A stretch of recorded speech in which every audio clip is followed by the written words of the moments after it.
नमस्कार दोस्तों, मेरा नाम है विशेष मिश्रा और आप जुड़ चुके हैं विशिष्ट इनसाइट्स चैनल से।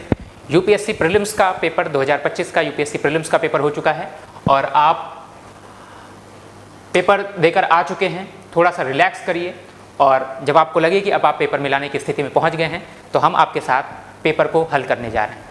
पेपर कैसा था? कठिन था, सरल था, मॉडरेट लेवल का था, मॉडरेट टू इजी था, इजी टू मॉडरेट था, मॉडरेट टू टफ था, कैसा था इसको अभी हम करते करते समझ जाएंगे पेपर कैसा था।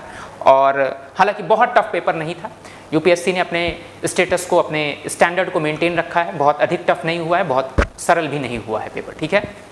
तो हम इस पेपर को करेंगे तो ध्यान दीजिएगा, सेट बी हम कर रहे हैं और इंग्लिश मीडियम में ही करेंगे पेपर। हमें इंग्लिश मीडियम में ही चूँकि मिला तो इंग्लिश मीडियम में ही मैंने सॉल्व किया। और हालांकि बातचीत जो होगी अपनी हिंदी मीडियम में होगी और अगर आप कर पाएंगे, हिंदी मीडियम के भी हैं, तो आप अपने क्वेश्चन को यहाँ साथ साथ मिला चल सकते हैं, ठीक है। तो पहला जो क्वेश्चन है, सीधे हम आते हैं बिना किसी बातचीत के। थोड़ा सा साइज बढ़ा देते हैं इसका। चलिए, पहला क्वेश्चन कह रहे हैं कि consider the following types of vehicle: full battery electric vehicle, hydrogen fuel and cell vehicles, full cell electric hybrid vehicles. How many of the above of consider है अल्टरनेटिव पावर टेरेन व्हीकल। बस आपको इसमें ये पता होना चाहिए था power terrain vehicle क्या होती है। पावर टेरेन व्हीकल वही जिसमें कहीं ना कहीं से पावर मिलती है, और टेरेन व्हीकल जो पहियों पर चल रही होती है गाड़ी, उसे टेरेन व्हीकल, पावर यानी कहीं ना कहीं ऊर्जा का स्रोत होता है उन व्हीकल में, एनर्जी सोर्स होता है। तो एनर्जी कैसा हो सकता है? पूरी तरह से आप बैटरी से एनर्जी ले सकते हैं, इलेक्ट्रिक व्हीकल हो सकता है। हाइड्रोजन से एनर्जी ले सकते हैं, हाइड्रोजन फ्यूल सेल व्हीकल हो सकता है। Fuel cell electric hybrid, fuel cell भी आप लगा सकते हैं और इलेक्ट्रिक भी हो सकती है। व्हीकल होती है ना हाइब्रिड व्हीकल, जो फ्यूल सेल से भी चलती हैं, इलेक्ट्रिक पावर जनरेटेड भी होती हैं, ठीक है। तो सभी तरह की व्हीकल्स हो सकती हैं। तो how many of the above considered है alternative power terrain vehicle? Power terrain vehicle जो कॉमनली व्हीकल चलती है, अल्टरनेटिव व्हीकल जो कन्वेंशनल जिसमें फ्यूल यूज नहीं करते, वो अल्टरनेटिव मीन्स है इनका, ठीक है। तो तीनों सही हैं। जिस भी बच्चे ने इसमें ऑल ऑफ द थ्री लगाया है, बिल्कुल सही आंसर। चलिए अगले प्रश्न पर चलते हैं हम। अनमैन्ड एरियल व्हीकल, जी हाँ बिल्कुल, ड्रोन की बात की जा रही है। कह रहे हैं all types of UAVs can do vertical landing. जहां पर है ये यूएवी, वहीं से सीधे उड़ गया। सारे ड्रोन क्या आपने सीधे उड़ते हुए देखे हैं? वर्टिकल लिफ्टिंग होती है क्या उनकी, या वर्टिकल लैंडिंग होती है क्या उनकी? जहां पर आए सीधे गिर गए, ठीक है। या कुछ पैराबोलिक पाथ को लेकर जाते हैं, या जहां पे हॉवरिंग कर रहे हैं, जहां पे पहुंचे और जहां पे उनको विस्फोट करना है वहां से सीधे नीचे चले जाते हैं। तो क्या वर्टिकल लैंडिंग होती है या वर्टिकल लिफ्टिंग होती है? तो वर्टिकल लैंडिंग के बारे में पूछना है। वो कह रहे हैं सारे ड्रोन ऐसे करते हैं। ऐसा सारे ड्रोन नहीं करते। तो पहला ऑल वर्ड यूज किया है, इसलिए ये गलत हो गया इसमें। All types of यूवीज can do automated hovering. Hovering मतलब अपने टारगेट के ऊपर जाकर मंडराना। तो सारे जो यूएवी हैं, अनमैन्ड एरियल व्हीकल हैं, सारे जो ड्रोन्स हैं वो ऐसा करते हैं। ऐसा सारे ड्रोन्स नहीं करते हैं, ठीक है। कुछ हमने बताया आपको, पैराबोलिक पाथ पर जाएंगे, कुछ हॉवर नहीं करेंगे, ठीक है। कुछ हॉवर करते हैं, मंडराते हैं, कुछ नहीं मंडराते। जैसे अभी भारत पाकिस्तान का जो स्कर्मिश हुआ, कुछ झड़प हुई, जो वॉर लाइक कंडीशन बनी, उसमें भी ड्रोन्स का बहुत यूज हुआ। तो आपने देखा होगा कि जो हम कामिकाजी ड्रोन भेज रहे थे, जो हैरोप ड्रोन की बहुत चर्चा हुई, उसमें यही हो रहा था कि वो टारगेट के ऊपर जाकर हॉवर कर रहे थे। सारे ड्रोन हॉवर नहीं करते। तो लिखा है all types of can automated hovering, ये गलत बात है। All types of UAVs can use battery only. सारे ड्रोन्स में या सारे अनमैन्ड एरियल व्हीकल्स में बैटरी ही यूज करते हैं, एक ही सोर्स है एनर्जी का। गलत बात है भाई, ऐसा नहीं हो सकता। तो तीनों स्टेटमेंट गलत है। अब क्या पूछ रहा है? करेक्ट कौन सा है? तो कोई भी करेक्ट नहीं है, डी आंसर है इसका, डी, नन, ठीक है। अपना साथ साथ मिलाते जाइए, फिर मुझे स्कोर करके बताइएगा कि कितना स्कोर आपका बन रहा है, मुझे कमेंट करके बताना। और एक बात और बताना है आपको, किसी क्वेश्चन में अगर डाउट लगता है कि सर इसका क्वेश्चन आंसर ये नहीं ये होना चाहिए, तो आप मुझे बता सकते हैं। क्यों? क्योंकि अब हम लोग थोड़ा सा फ्री इसलिए हो गए कि क्योंकि जब यूपीएससी भी अपने आंसर्स गलत कर सकता है, प्रेसिडेंट को प्राइम मिनिस्टर, प्राइम मिनिस्टर को प्रेसिडेंट कंसीडर कर सकता है एक साल बाद आंसर की निकालने के बाद, तो हम लोग तो जो टीचर्स होते हैं वो आपके एग्जाम के तुरंत बाद आपको आंसर शीट प्रोवाइड कर रहे हैं। तो कहीं ना कहीं कुछ गलतियां हो सकती हैं। तो अगर आपको लगता है कि सर इसका सही से, पूरी कोशिश की गई है कि आपको सही उत्तर दिया जाए, कोशिश ये है कि 99% के आसपास एक्यूरेसी रहे, फिर भी अगर आपको लगता है कि नहीं ऐसा नहीं, तो आप कमेंट करके बता सकते हैं, ठीक है। वो इसमें बड़ी बात नहीं। पूछ रहे हैं इलेक्ट्रिक व्हीकल के कॉन्टेक्स्ट में कौन कौन से बैटरी के रूप में यूज किए जा सकते हैं। और बैटरी में भी ये थोड़ा सा टफ क्वेश्चन है, मैं क्वेश्चन के साथ साथ आपको बताता चलूंगा क्वेश्चन ईजी कौन सा है, टफ कौन सा है। इलेक्ट्रिक व्हीकल में बैटरी यूज होती है, इलेक्ट्रिक बैटरीज यूज होती हैं। अब पूछ रहे हैं उस इलेक्ट्रिक बैटरी में कैथोड के रूप में कौन यूज होता है? कैथोड होते हैं, एनोड होता है। थोड़ा सा जो बच्चे केमिस्ट्री से रिलेटेड होंगे, जिन्होंने केमिस्ट्री थोड़ी बहुत कभी पढ़ी होगी, वो पॉजिटिव और निगेटिव का ये सब देखकर कैथोड और एनोड के रूप में कौन प्रयोग किए जा सकते हैं, उनको देखकर तुरंत वो ग्रेफाइट को अगर बाहर यहाँ से निकाल देते तो बड़ी आसानी हो जाती है। लेकिन सामान्यतः एग्जाम लाइक कंडीशन में जब हम ऐसे होते हैं तो इतना ध्यान नहीं जाता है, भले वो केमिस्ट्री का स्टूडेंट हो या ना हो, इतनी ध्यान रात नहीं जाती। ये ग्रेफाइट को एनोड के रूप में यूज करते हैं, ठीक है। बाकी कोबाल्ट को कैथोड के रूप में, लिथियम को कैथोड के रूप में और निकिल को कैथोड के रूप में। कह रहे हैं how many of the above usually makeup battery cathode, कितनी कौन कौन से कैथोड के रूप में यूज किए जा सकते हैं, कोबाल्ट, लिथियम और निकिल। कितने, 1 2 3, ओनली 3। इसका आंसर सी होगा, ठीक है, इसका आंसर सी होगा।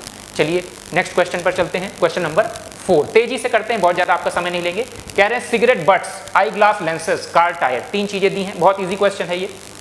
पहला क्वेश्चन देखिए इजी था, बेसिक लॉजिक से हो जा रहा था, इजी क्वेश्चन। दूसरा क्वेश्चन इजी है, तीसरा टफ क्वेश्चन है, चौथा फिर इजी क्वेश्चन है, ठीक है। ये कह रहे हैं how many of them contains plastic, car tyre, I glass lenses, cigarette butts. तो आप लोगों ने देखा होगा ये कुछ आई ग्लास लेंसेज होते हैं, वो कभी कभी फाइबर के भी बने होते हैं, कुछ पूरे कांच के बने होते हैं। तो फाइबर में कहीं ना कहीं प्लास्टिक ही तो है, ठीक है। तो आई ग्लास लेंसेज में प्लास्टिक है। सिगरेट बट्स में भी अब प्लास्टिक मौजूद आने लगी है, सिगरेट बट्स में प्लास्टिक होती है कुछ मात्रा में। कार टायर में प्लास्टिक नहीं होती तो और क्या होता है, तीनों में प्लास्टिक होती है। How many of them contain plastic, all of the 3 contain plastic. C answer जिसने भी इसको करेक्ट मार्क किया है बिल्कुल सही है, ठीक है। करते जाइए, देखते जाइए, ठीक है। देखिए consider the following substances, ethanol, nitroglycerine और यूरिया। कह रहे हैं कोल गैसिफिकेशन टेक्नोलॉजी से, कोल गैसिफिकेशन टेक्नोलॉजी से इनमें से किनको किनको प्रोड्यूस किया जा सकता है। कोल गैसिफिकेशन जानते हैं, कोल की जो माइंस होती हैं, कोल माइंस होती हैं, या कोल जो जहाँ से कोयला निकाला जाता है, कोयला का खनन किया जाता है, कोल माइंस होती हैं, वहाँ पर कोल, वहीं पर कोल को गैसिफाई फॉर्म में गैसिफाइड कर दिया जाता है, गैस के रूप में परिवर्तित करके फिर उसको भेजा जाता है जहाँ पर उसकी आवश्यकता होती है। तो कोल गैसिफिकेशन टेक्नोलॉजी के थ्रू कौन कौन से सब्सटेंस निकलते हैं बाई प्रोडक्ट के रूप में, ऐसा इनका क्वेश्चन पूछना है। तो यूरिया बिल्कुल सही है, एथेनॉल बिल्कुल सही है, नाइट्रोग्लिसरीन नहीं निकलेगा कोल से, नाइट्रोग्लिसरीन नहीं निकलेगा कोल गैसिफिकेशन। तो 1 और 3, 2 इसमें बिल्कुल सही है। अगर आपने बी आंसर लगाया है तो बिल्कुल सही है, एथेनॉल और यूरिया, ठीक है। अगले क्वेश्चन पर आते हैं। What is the common characteristics of the chemical substance generally known Cl20, HMX, LLM105? ये बहुत पहले एक बार न्यूज़पेपर में आया है और कई बार आपको जो साइंस डायरेक्ट वगैरह मैगजीन है उसमें कभी एक्सप्लोजिव वगैरह के नाम आते हैं, तो यहाँ पर Cl, HMX, LLM105 का नाम आता है। तो ये क्या है, एक्सप्लोजिव हैं, ठीक है। तो these are alternative to fluorocarbon refrigerant, नहीं, कतई रेफ्रिजरेंट नहीं है। These are explosive in military weapons, ठीक है। ये मिलिट्री वीपन्स में इस्तेमाल किए जाने वाले एक्सप्लोजिव्स हैं, विस्फोटक पदार्थ हैं, ठीक है। बी ऑप्शन बिल्कुल सही है, बी ऑप्शन बिल्कुल सही है। These are high energy fuel for cruise missile, कतई नहीं है। These are fuels for rocket propulsion, नहीं। तो बी जिसने इसका आंसर किया है बिल्कुल सही है। तो ये अगर आपको आता रहा होगा, कहीं पढ़ा होगा तो बिल्कुल सही होगा, नहीं तो इसमें आप लॉजिक नहीं लगा सकते हैं। फिलहाल तो अभी ऐसा कोई पॉइंट नहीं दिख रहा है जिससे आप लॉजिक इसमें लगा सकते हैं, ठीक है। ठीक, नेक्स्ट क्वेश्चन पर आते हैं। मेजोरेना 1 चिप न्यूज में रही। मेजोरेना 1 चिप क्या है, क्वांटम कंप्यूटिंग से रिलेटेड है, जिसको किसने बनाया, माइक्रोसॉफ्ट ने बनाया। अब ये कह रहे हैं अमेजन वेब सर्विसेज ने बनाया। तो अगर आपको बस इतना मेजोरेना चिप के बारे में पता था, तो मेजोरेना चिप के बारे में पता था कि क्वांटम कंप्यूटिंग से रिलेटेड है और किसने डेवलप किया है इसको, माइक्रोसॉफ्ट ने। आप सीधे आंसर कर सकते थे। तो ये दूसरा आंसर गलत हो जाता है, मतलब दूसरा स्टेटमेंट इसका गलत होता है। ये अमेजन वेब सर्विसेज ने नहीं डेवलप किया, ये किसने डेवलप किया है, माइक्रोसॉफ्ट ने, ठीक है। तो दूसरा स्टेटमेंट गलत। अब देखिए एलिमिनेशन टेक्निक जो बहुत समय से जमाने से चल रही है, केवल आपको इतनी जानकारी होती, दूसरा कट करते ये गलत हो जाता, इसको निकाल लेते, इसको एलिमिनेट कर लेते। करेक्ट पूछा है ना, इसको एलिमिनेट कर लेते, इसको एलिमिनेट कर लेते, सीधे सी पर पहुंच जाते। ये क्वांटम कंप्यूटिंग से रिलेटेड भी और डीप लर्निंग सबसेट है मशीन लर्निंग का। अगर आपको ये बात भी नहीं भी पता होती तब भी आप एलिमिनेट करके आंसर तक पहुंच जाते। लेकिन आपको ये बात पता होनी चाहिए क्योंकि आजकल डीप लर्निंग और मशीन लर्निंग बार बार न्यूज में है। आपकी हर मैगजीन ने डीप लर्निंग और मशीन लर्निंग को कवर किया था। तो ये आपको पता होना चाहिए कि डीप लर्निंग, फिर भाई उसको नहीं भी पता होता तब भी चला जाता। मोनोक्लोनल एंटीबॉडीज, जिन एंटीबॉडीज को हम लैब में तैयार करते हैं, टारगेटेड तैयार करते हैं, टारगेटेड इफेक्ट के लिए तैयार करते हैं, टारगेटेड जो है अटैक के लिए तैयार करते हैं, किसी एंटीजन के, किसी बीमारी के समाप्त करने के लिए, जिनको हम बाहर तैयार करते हैं मनुष्य के शरीर से, मोनोक्लोनल एंटीबॉडी। एक ले मैटर में इनको समझते हैं मोनोक्लोनल एंटीबॉडीज को, ठीक है, कि जिनको टारगेटेड रूप से किसी बीमारी को नष्ट करने के लिए लैब में तैयार किया जाता है, मनुष्य के शरीर से बाहर तैयार किया जाता है। तो मैं देखिए लिखा ये पहला, उसकी डेफिनेशन ही लिखिए, they are man made protein, बिल्कुल सही बात है। They stimulate immunological function due to their ability to bind to specific antigen. भाई एंटीजन से जब बाइंड नहीं होंगे तो कैसे इम्यूनोलॉजिकल एफिशिएंसी प्रोड्यूस करेंगे। दूसरी बात भी बिल्कुल सही है, they are used in treating viral infection like that of Nipah virus, ठीक है। नीफा वायरस को ट्रीट करने के लिए इनका मोनोक्लोनल एंटीबॉडीज का यूज किया गया, बिल्कुल सही बात है। तीनों स्टेटमेंट इसमें बिल्कुल सही है। तो अगर आपने डी में इसमें मार्क किया है तो बिल्कुल सही है। मोनोक्लोनल एंटीबॉडीज मनुष्य के शरीर के बाहर मैन मेड प्रोटीन है, ठीक है। ये किसके एंटीजन से बाइंड करके एंटीजन को नष्ट करते हैं और नीफा वायरस को ट्रीट करने के लिए ये बनाए गए। अब ये कह रहे हैं, अगला क्वेश्चन देखिए, इजी क्वेश्चन है। No virus can survive in oceanic water. कह रहे कोई वायरस ओशनिक वाटर में सर्वाइव ही नहीं कर सकता। ऐसा क्या हो सकता है कि कोई वायरस ओशनिक वाटर में सर्वाइव ही नहीं कर सकता? नो वायरस, दुनिया में कोई ऐसा वायरस ही नहीं है जो ओशनिक वाटर में सर्वाइव कर जाए। गलत बात। No virus can infect bacteria. कोई वायरस बैक्टीरिया को नहीं इन्फेक्ट कर सकता। एक अलग से कॉन्सेप्ट आता है, आप लोगों ने पढ़ा होगा, बैक्टीरियोफेज का कॉन्सेप्ट, ठीक है। तो ये वाइसे वर्षा चलता है कि वायरस बैक्टीरिया को, बैक्टीरिया वायरस को भी अफेक्ट करते रहते हैं। तो कह रहे हैं no virus can infect bacteria, ये भी गलत बात है। No virus can change the cellular transcriptional activity in host cell. भाई म्यूटेशन होता रहता है कि नहीं वायरस का, आपके शरीर में गए और अपना रूप बदल लिया। कोविड-19 के दौरान क्या हो रहा था? वायरस म्यूटेट कर रहे थे, एक शरीर से दूसरे शरीर में जा रहे थे, म्यूटेट कर रहे थे। तो तीनों स्टेटमेंट तो इसमें गलत है। देखना है गलत छांटना है कि सही। How many of above are correct, तो कोई भी करेक्ट नहीं है, नन। अगर आपने इसमें डी ऑप्शन चुना है तो बिल्कुल सही है, ठीक है। इसका आंसर कितना है? सही है, डी सही है, कोई सही नहीं है मतलब, ठीक। Consider the following statement. Activated carbon is a good and an attractive tool to remove pollutants from effluent stream and remediate contaminants from various industries। तो जो अलग अलग इंडस्ट्रीज से जो पॉल्यूटेंट निकलते हैं, प्रदूषक तत्व निकलते हैं, उनको एक्टिवेटेड कार्बन एब्जॉर्ब कर लेता है। ये बहुत अच्छे एब्जॉर्बेंट होते हैं और एडजॉर्बिंग कैपेबिलिटी इनके अंदर बहुत अच्छी होती है। इवन हैवी मटेरियल्स को भी, हैवी मेटल्स को भी ये एडजॉर्ब कर लेते हैं। एब्जॉर्ब और एडजॉर्ब में डिफरेंस होता है। कभी पूरी लंबी क्लास हुई तो हम आपको तेजी से आंसर दिखा रहे, क्योंकि अभी आप इस जल्दीबाजी में होंगे कि किसी तरह अपना आंसर मिला लें। तो अभी आंसर मिला लीजिए, बाद में हम डिस्कस करेंगे कि एक्टिवेटेड कार्बन होते क्या हैं, ठीक है। तो एक्टिवेटेड कार्बन जो आपके वेस्ट मटेरियल होते हैं उन्हीं से बनते हैं, और ये पॉल्यूटेंट जो होते हैं, इंडस्ट्रियल पॉल्यूटेंट हुए, हैवी मटेरियल हुए, उनको एडजॉर्ब कर लेते हैं अपने अंदर। और यही सारी बातें इसमें लिखी हुई। Activated carbon is a good and active tool to remove pollutant, बिल्कुल सही बात है, ठीक है। तो दूसरा स्टेटमेंट कई कह रहे हैं, activated carbon exhibit a large surface area and strong potential for adsorbing heavy metals, बिल्कुल सही बात। Activated carbon can be easily synthesized from environmental waste with high carbon content. जैसे आपका कोयर होता है, आपका नारियल होता है, इन सबसे मिला के जिनमें हाई कार्बन कंटेंट होता है, पेड़ों की लकड़ियां होती हैं, इन्हीं सबसे एक्टिवेटेड कार्बन आपके बनाए जाते हैं, ठीक। तो अब देखिए, इस बार यूपीएससी ने एक नए तरह का, एक नया पैटर्न लेकर आई है स्टेटमेंट वाले में। पहले 2 स्टेटमेंट देते थे, इस बार इन्होंने 3 स्टेटमेंट दिया। तो तीनों तो सही हैं। Statement 2, 3 are correct and both of them explain 1। Both statement 2 and 3 are correct but only one of them explains statement 1, ठीक है। Only one of the statement 2 and 3 is correct, तो नहीं, दोनों सही हैं, ठीक है। तो कोई एक नहीं सही है, सी गलत है इसमें। Neither statement 2 nor statement 3 is correct, तो डी भी गलत है। अब ये कह रहे हैं 2 और 3 दोनों सही, ठीक है। तो 2 और 3 दोनों सही है, लेकिन क्या 2 और 3 दोनों स्टेटमेंट 1 को एक्सप्लेन कर पा रहे हैं? तो देखिए क्या एक्सप्लेन कर पा रहे हैं। थोड़ा सा इसमें क्वेश्चन सरल है, लेकिन थोड़ा सा लॉजिक लगाना पड़ेगा। लॉजिक इस बात का, ये कैसा सीचर टाइप का क्वेश्चन हो गया, ठीक है। तो activated carbon can be easily synthesized from environmental waste with high carbon, लेकिन ये इसका रीजन नहीं है, ये केवल बताया गया है कि ऐसे बनते हैं एक्टिवेटेड कार्बन। उस बात का कारण नहीं है कि ये क्यों पॉल्यूटेंट को एब्जॉर्ब कर लेते हैं। ये क्या इस बात का रीजन है क्या एक्सप्लेन? तो एक्सप्लेन कौन कर रहा है? इनका लार्ज सरफेस होता है और इनके अंदर पोटेंशियल होता है एडजॉर्ब करने का हैवी मेटल को, इसलिए ये अच्छे अवशोषक होते हैं, एडजॉर्बेंट होते हैं, किसके? पॉल्यूटेंट के लिए। तो रीजन तो एक ही स्टेटमेंट दे रहा है ना। तो both statement 2 and 3 is correct but both of them explain 1, नहीं, बोथ नहीं एक्सप्लेन कर रहे हैं, only statement 2 is explaining statement 1। तो both statement 2 and 3 is correct, are correct, but only one of them explain statement 2। तो आपको सही answer तक पहुंचने के बाद भी ऑप्शन में बड़ी माथापच्ची करनी पड़ेगी, ठीक है। तो एक नए तरह का पैटर्न आपको देखने को मिला इस बार की परीक्षा में, आगे आने वाले समय में भी ये देखने को मिलेगा। तो जिन्होंने 20 का आंसर किया है बिल्कुल सही है। अभी तक कोई भी ऐसा आंसर नहीं है जिसमें किसी भी तरह का डाउट हो। अगर आपको लगता है डाउट है तो आप बताइएगा, फिलहाल ऐसा नहीं। Studies indicate that carbon dioxide emission from cement industry account for more than 5% of global carbon emission, बिल्कुल सही। बहुत बड़ी मात्रा में जो सीमेंट इंडस्ट्रीज होती है, जहाँ सीमेंट बनता है, वो बहुत बड़ी मात्रा में कार्बन डाइऑक्साइड को क्या करती हैं? कार्बन डाइऑक्साइड को इमिट करती हैं। तो कार्बन डाइऑक्साइड के इमिशन का एक बहुत बड़ा सोर्स सीमेंट इंडस्ट्री है। तो ये 5% तो बहुत छोटी क्वांटिटी दी है, 7%, 8%, 9% तक, 5 से 7% के बीच ये क्वांटिटी 7-8% तक होती है।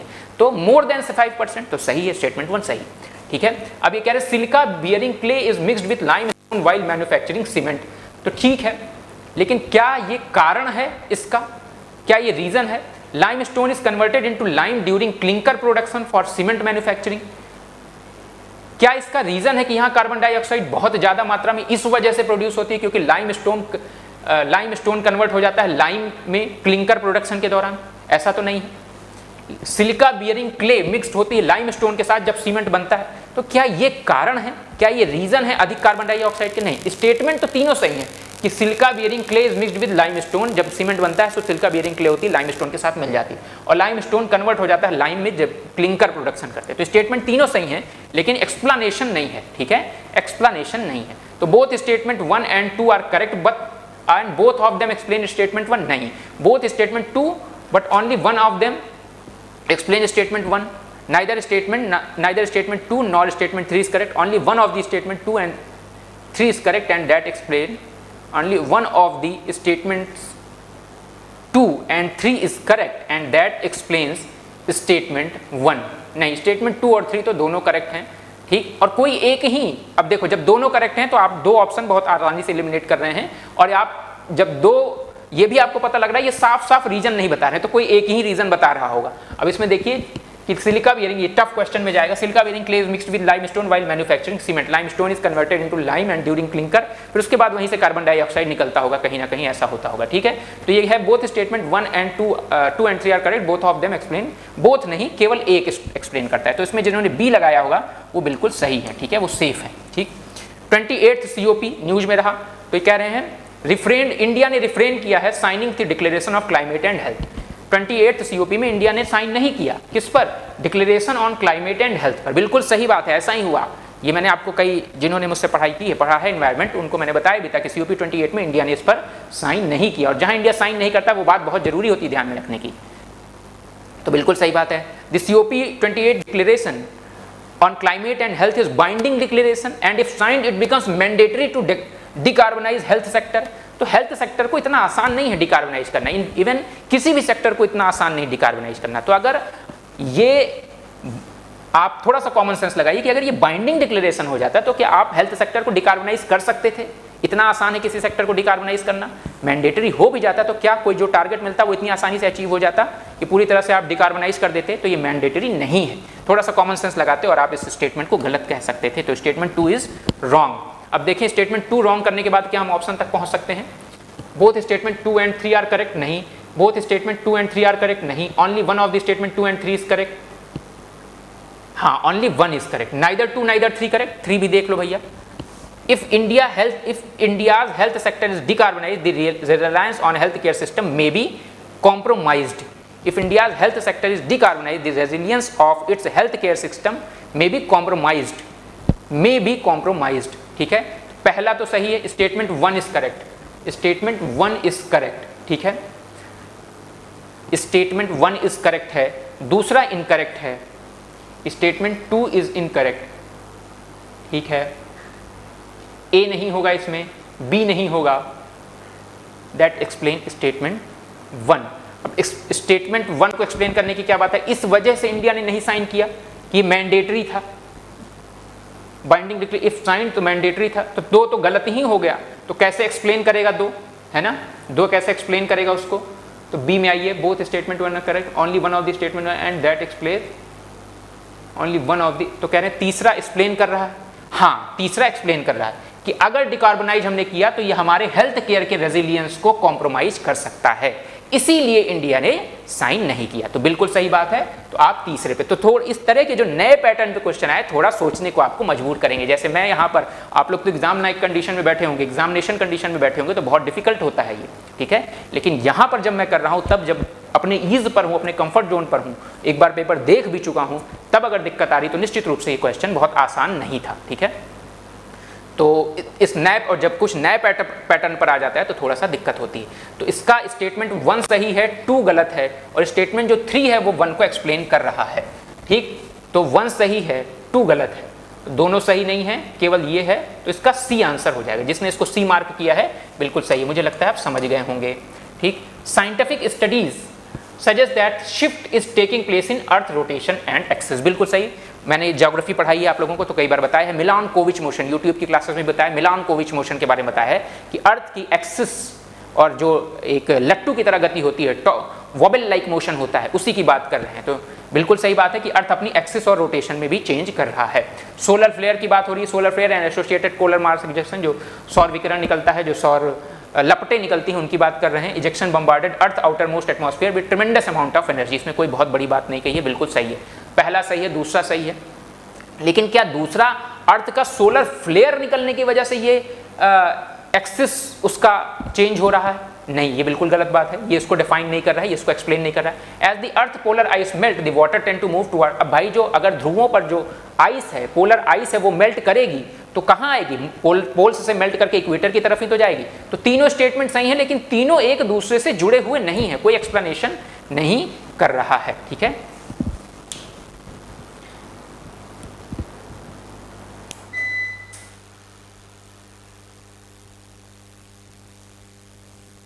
तो अगर एक्सप्लेनेशन की बात करें तो एक चीज आप देख सकते हैं कि ये जो कह रहे हैं कि पोल्स पर आइस मेल्ट हो रही है, पोल्स पर आइस मेल्ट हो रही है, तो कहीं ना कहीं वो अर्थ का बैलेंस डिस्टर्ब कर रही है और इस वजह से अर्थ की एक्सिस चेंज हो रही है। तो केवल स्टेटमेंट 3 इसका एक्सप्लेनेशन कर रहा है। तो इसका जिन्होंने बी लगाया है वो बिल्कुल सही है, बी आंसर बिल्कुल सही। नए पैटर्न वाला ये क्वेश्चन है तो थोड़ा सा इसके आंसर तक पहुंचने में दिक्कत हो रही है। आप स्टेटमेंट तो सही कर लेंगे कि हाँ ये बात सही है, ये बात सही है, लेकिन कौन सा एक्सप्लेन कर रहा है कौन सा नहीं है, ठीक है। तो आर्टिकल 6 की बात कर रहे हैं, कह रहे हैं article 6 of the Paris agreement, Paris agreement का आर्टिकल 6 पूछ लिया, न्यूज में लेकिन रहता है, ठीक है।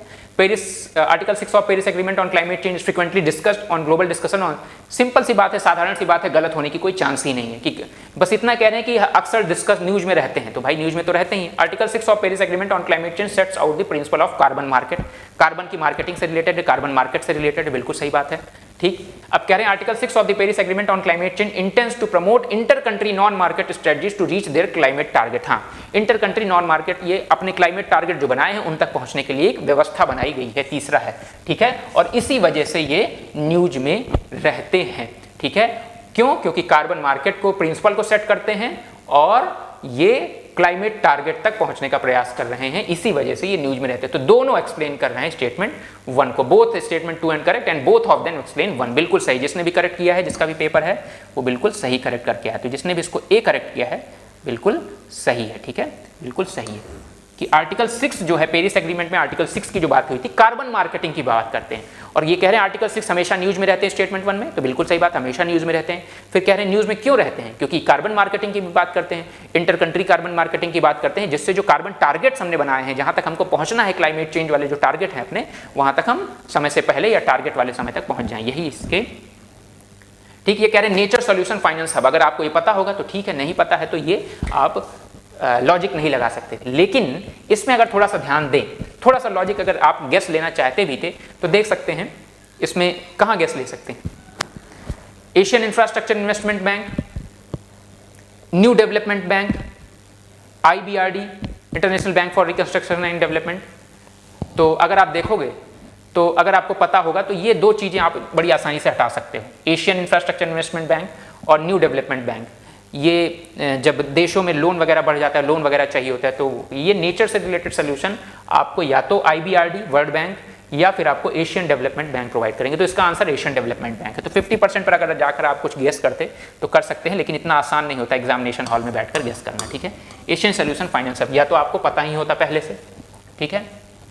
फिर कह रहे हैं कि नेक्स्ट क्वेश्चन है, क्वेश्चन नंबर 16 पर पहुंचते हैं। Direct air capture, it can be used as a way of carbon sequestration. Direct air capture, carbon sequestration को कई बार डायरेक्ट एयर कैप्चर भी बोलते हैं, ठीक है। तो it can be used as a way of direct carbon sequestration, बिल्कुल सही बात है, कार्बन अवशोषण और उसका प्रयोग करना। It can be a valuable approach for plastic production and food processing, बिल्कुल सही बात है। इन aviation it can be source of carbon for combining the hydrogen, ठीक है। तो जो कार्बन जो फ्यूल यूज करते हैं हम लोग एविएशन सेक्टर में, या जो आप हवाई जहाज चलाने के लिए जो फ्यूल यूज करते हैं, और जो हवाई जहाज से कार्बन डाइऑक्साइड निकल रहा होता है, उन्हीं कार्बन डाइऑक्साइड को या वातावरण के कार्बन डाइऑक्साइड को कैप्चर करके उस फ्यूल में मिक्सअप करके कुछ ऐसा सिस्टम बनाएं जिससे हम कार्बन की जो मात्रा है, कार्बन एमिशन को कम कर सकते हैं। तो इन एविएशन इट कैन बी, तो तीसरा तो सही ही होना है। कार्बन डायरेक्ट एयर कैप्चर, कहीं ना कहीं carbon sequestration, carbon direct air capture एक दूसरे का सम्मिलित रूप है, कॉम्प्लीमेंट्री है, ठीक है। और प्लास्टिक प्रोडक्शन के लिए वैल्यूएबल अप्रोच हो सकती है। तीनों स्टेटमेंट इसमें सही हैं। अब देखिए सही पूछ रहा है ना, करेक्ट, तो जिसने सी लगाया है बिल्कुल सही है। पिकॉक टेरेंट्यूला, पिकॉक टेरेंट्यूला जिसको गूटी टेरेंट्यूला भी बोलते हैं। गूटी टेरेंट्यूला एक स्पाइडर होता है, स्पाइडर मतलब मकड़ी की तरह का जंतु होता है। और क्रस्टेशियन, अगर आपने प्रीवियस ईयर क्वेश्चन सॉल्व किए होंगे, देखा होगा क्रस्टेशियन कई बार यूपीएससी ने पूछा है, यहाँ भी क्रस्टेशियन रखा। अगर आपको क्रस्टेशियन की डेफिनेशन पता है और ये पता है कि पिकॉक टेरेंट्यूला क्या होता है, नाम कहीं देखा है, सुना है, या फिर कहीं चित्र देखा है तो आप अंदाज़ा लगाकर ये बता सकते हैं कि ये क्रस्टेशियन नहीं है। तो पहला गलत है। It's natural habitat in India is only limited to some forest area, बिल्कुल सही बात है, ये इंडिया के कुछ फॉरेस्ट एरिया में ही लिमिटेड है, वो भी बेसिकली साउथ इंडिया में। दूसरा सही है, पहला गलत है। तो पहला गलत है, यहाँ पर ए और बी गलत हो गया, सी और डी दोनों में दूसरा है।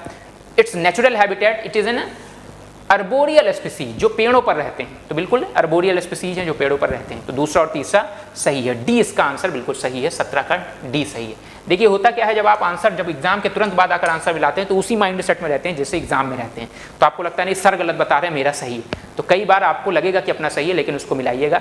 ये आप एग्जामिनेशन हॉल से निकल कर आए, निश्चित रूप से अभी आप उसी माइंड सेट में होंगे। और एक आपको एक सैल्यूट है कि आप इतने बड़े एग्जाम को, या आप कह सकते हैं कि इतने लंबे एग्जाम को, 2-2 घंटे का एग्जाम और इस तरह के गर्म मौसम में एग्जाम देकर आए हैं, तो निश्चित रूप से आप अभी उस माइंड सेट में होंगे कि हाँ मैंने बहुत अच्छा पेपर किया या किया है। लेकिन कई बार गलतियाँ हो जाती हैं, ठीक है, या इस तरह के कठिन क्वेश्चन आपको परेशान करते हैं जो आपको लगेगा अरे सर क्या ही बता रहे हैं, गलत बता रहे हैं, लेकिन ध्यान देना है। Carbon dioxide emissions in India are less than 0.5 ton of carbon dioxide per capita. ये कह रहे हैं per capita carbon dioxide emission की बात कर रहे हैं। अगर आपको थोड़ा बहुत डेटा का आइडिया होता है या थोड़ा बहुत मेंस के लिए, इसीलिए कहा जाता है प्रीलिम्स के साथ साथ मेंस की तैयारी करिए, तो आप कुछ ना कुछ डेटा तैयार करते कि भारत का per capita carbon dioxide emission कितना है। ये बहुत ज़्यादा है, बहुत कम लिखा हुआ है, ठीक है।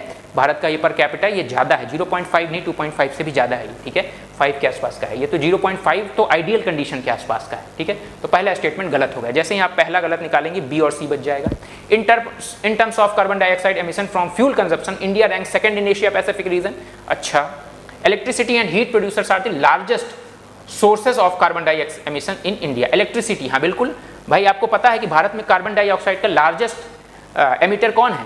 Thermal power plant. और थर्मल पावर प्लांट क्यों चल रहे हैं? इलेक्ट्रिसिटी प्रोडक्शन के लिए। भारत में thermal power plant electricity production के लिए तो चल रहे हैं, और इलेक्ट्रिसिटी प्रोडक्शन ही सबसे बड़ा इमिटर है। ये सबसे ज्यादा कार्बन डाइऑक्साइड एमिशन कहाँ से होता है? इलेक्ट्रिसिटी प्रोडक्शन से। अब आपको पता है तीसरा सही है, पहला गलत है, तो पहला आपने निकाल दिया, तीसरा सही है, दूसरा अभी भी सी और डी में बात बची हुई है। तो अभी देखना है आपको, इन terms of carbon dioxide emission from fuel consumption India rank second in Asia Pacific reason. अगर आप एशिया पैसिफिक रीजन में होंगे तो कौन ज्यादा होता है? इन terms of India rank second, in terms of carbon dioxide emission China ranks first, ठीक है। तो ये ध्यान रखना है। तो दूसरा गलत है, सॉरी दूसरा सही है और तीसरा सही है। पहला गलत हो गया, दूसरा सही है, तीसरा बिल्कुल सही, बिल्कुल सही, बिल्कुल सही। दूसरा, पहला गलत है मैंने आपको बताया, तो पहला आप यहां से निकाल देंगे, पहला निकाल देंगे। दूसरा बिल्कुल सही है और तीसरा भी तो सही है, मैंने बताया ना इलेक्ट्रिसिटी। तो दूसरा और तीसरा सी जिन्होंने लगाया है बिल्कुल सही है। इंडिया क्या है? इंडिया रैंक सेकंड, फर्स्ट कौन है? तो चाइना है, बिल्कुल सही, फर्स्ट चाइना है, तो बिल्कुल सही बात लिखी हुई है ना, कोई गलती नहीं। 19 में आइए, क्या है कसावा। ये आप एनसीईआरटी अगर पढ़ के जाए होते छोटे क्लासेस की, तो साइंस में लिखा हुआ है कि कौन से प्लांट है और किस तरह के प्लांट है। कसावा वुडी श्रब है, जिंजर हर्ब विद स्यूडोस्टेम है, बिल्कुल सही बात है। मलाबार स्पिनैक, जो स्पिनैक आपका इस तरह पालक की पत्तियां तरह का होता है, मालाबार पालक की पत्तियां। हेर्बिसियस क्लाइंबर है, बिल्कुल सही बात है। मिंट एनुअल श्रब है, बिल्कुल सही बात है। पपाया वुडी श्रब है, बिल्कुल सही बात है। पांचों सही है इसमें तो भाई, या कुछ मैं गलत कर रहा हूँ? ऑल द 5 बिल्कुल सही, पांचों सही हैं। जैसे अगर आपने डी ऑप्शन इसमें सेलेक्ट किया है तो बिल्कुल सही है। Basic NCERT, basic NCERT, UPSC क्या कहना चाह रहा है? बेसिक्स पर आप अपने रहिए। जो क्वेश्चन वो कठिन बना रहे हो तो कठिन है ही, उनमें आपको बहुत ज्यादा दिमाग नहीं लगाना है। जो कठिन है वो कठिन है, लेकिन जो चीजें आप अपने बेसिक सोर्सेज से पढ़ के आपको जाना है वो जाना है। जब जैसे बेसिक क्वेश्चन आ गया, with reference to planet earth consider the following. Rain forest produce more oxygen that produced by oceans. बताइए, रेन फॉरेस्ट ओशन से ज्यादा ऑक्सीजन प्रोड्यूस करते हैं। दूसरा स्टेटमेंट है, marine phytoplankton and photosynthetic bacteria produce about 50% of world's oxygen. अब देखिए, ये दोनों स्टेटमेंट कहीं ना कहीं कॉन्ट्राडिक्टरी हैं, ठीक है। तो एक बार कह रहे हैं रेन फॉरेस्ट ओशन से ज्यादा प्रोड्यूस कर रहे हैं और एक बार कह रहे हैं 50% कर रहे हैं। तो या तो ये सही होगा या तो ये सही होगा, एक और दो में से कोई एक ही सही होगा। एक और दो एक साथ तो नहीं सही हो सकते, तो पहला हटा सकते हैं आप। देखिए इस बच्चे ने भी इसी तरह पहला हटा दिया होगा। Well oxygenated surface water contains several folds higher oxygen that in atmospheric air. Well oxygenated surface water contains several fold higher oxygen that in atmospheric air। कोई वेल ऑक्सीजनेटेड सरफेस है वो several fold higher oxygen contain करता है? नहीं भाई, तीसरा गलत है, ठीक है, तीसरा गलत है, पहला गलत है और केवल दूसरा इसमें सही है, ठीक है। Rain forest produce more oxygen than produced by oceans.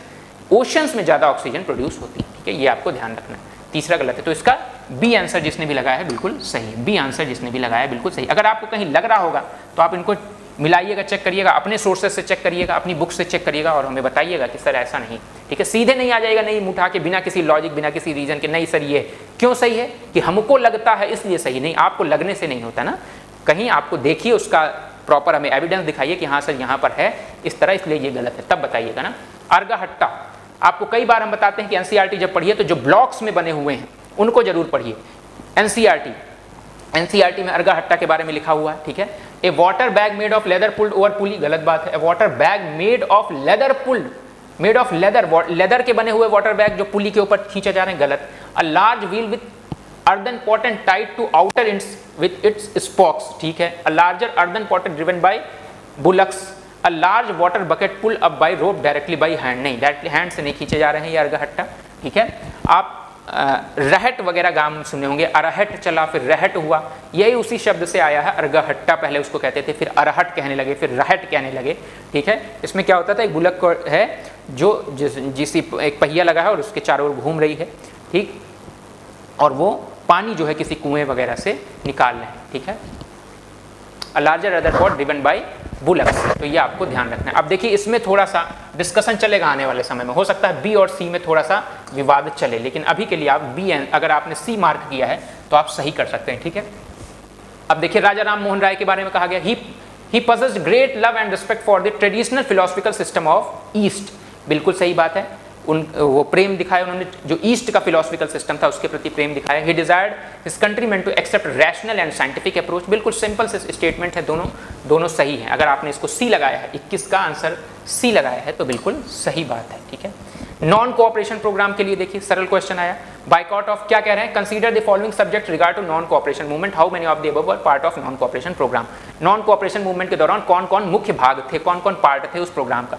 Boycott of law court and foreign cloth, बिल्कुल सही बात। Observance of strict non violence, strict non violence को ऑब्जर्व किया गया, ठीक है। Strict non violence, non cooperation में स्ट्रिक्ट नॉन वायलेंस, ठीक है। Retention of titles and honours without using them in public, retention किया गया है, टाइटल को रिटेन करके रखा गया, टाइटल नहीं भाई हटा दिया गया, तीसरा गलत है।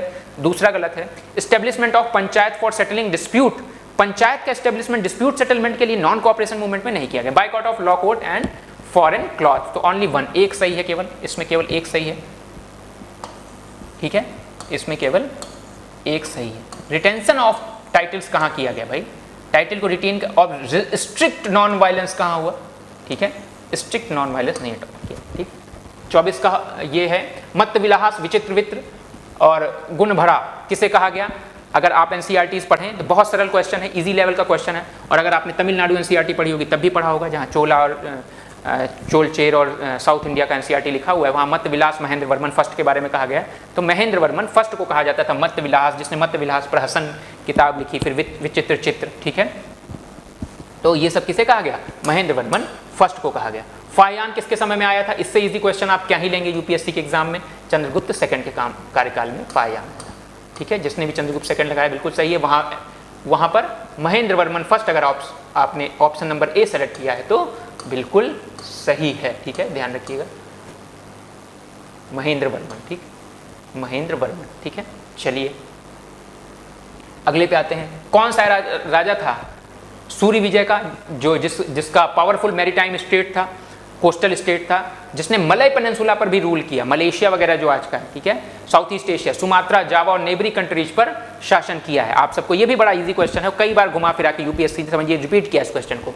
राजेंद्र फर्स्ट, जो चोल किंगडम के राजेंद्र फर्स्ट थे, ठीक है, राजा राजेंद्र जिनको कहते थे, उनको ही कहा जाता है कि मलय पेनिनसुला तक उनका अधिकार क्षेत्र था, ठीक है, बिल्कुल सही बात है। तो जिन्होंने आंसर सी लगाया है राजेंद्र प्रथम, बिल्कुल सही है। कह रहे हैं 600 से 300 BC टेरिटोरियल रीजन दिए हैं, रिवर दी एनसीईआरटी से। अब देखिए लगातार यहां सब एनसीईआरटी से क्वेश्चन है,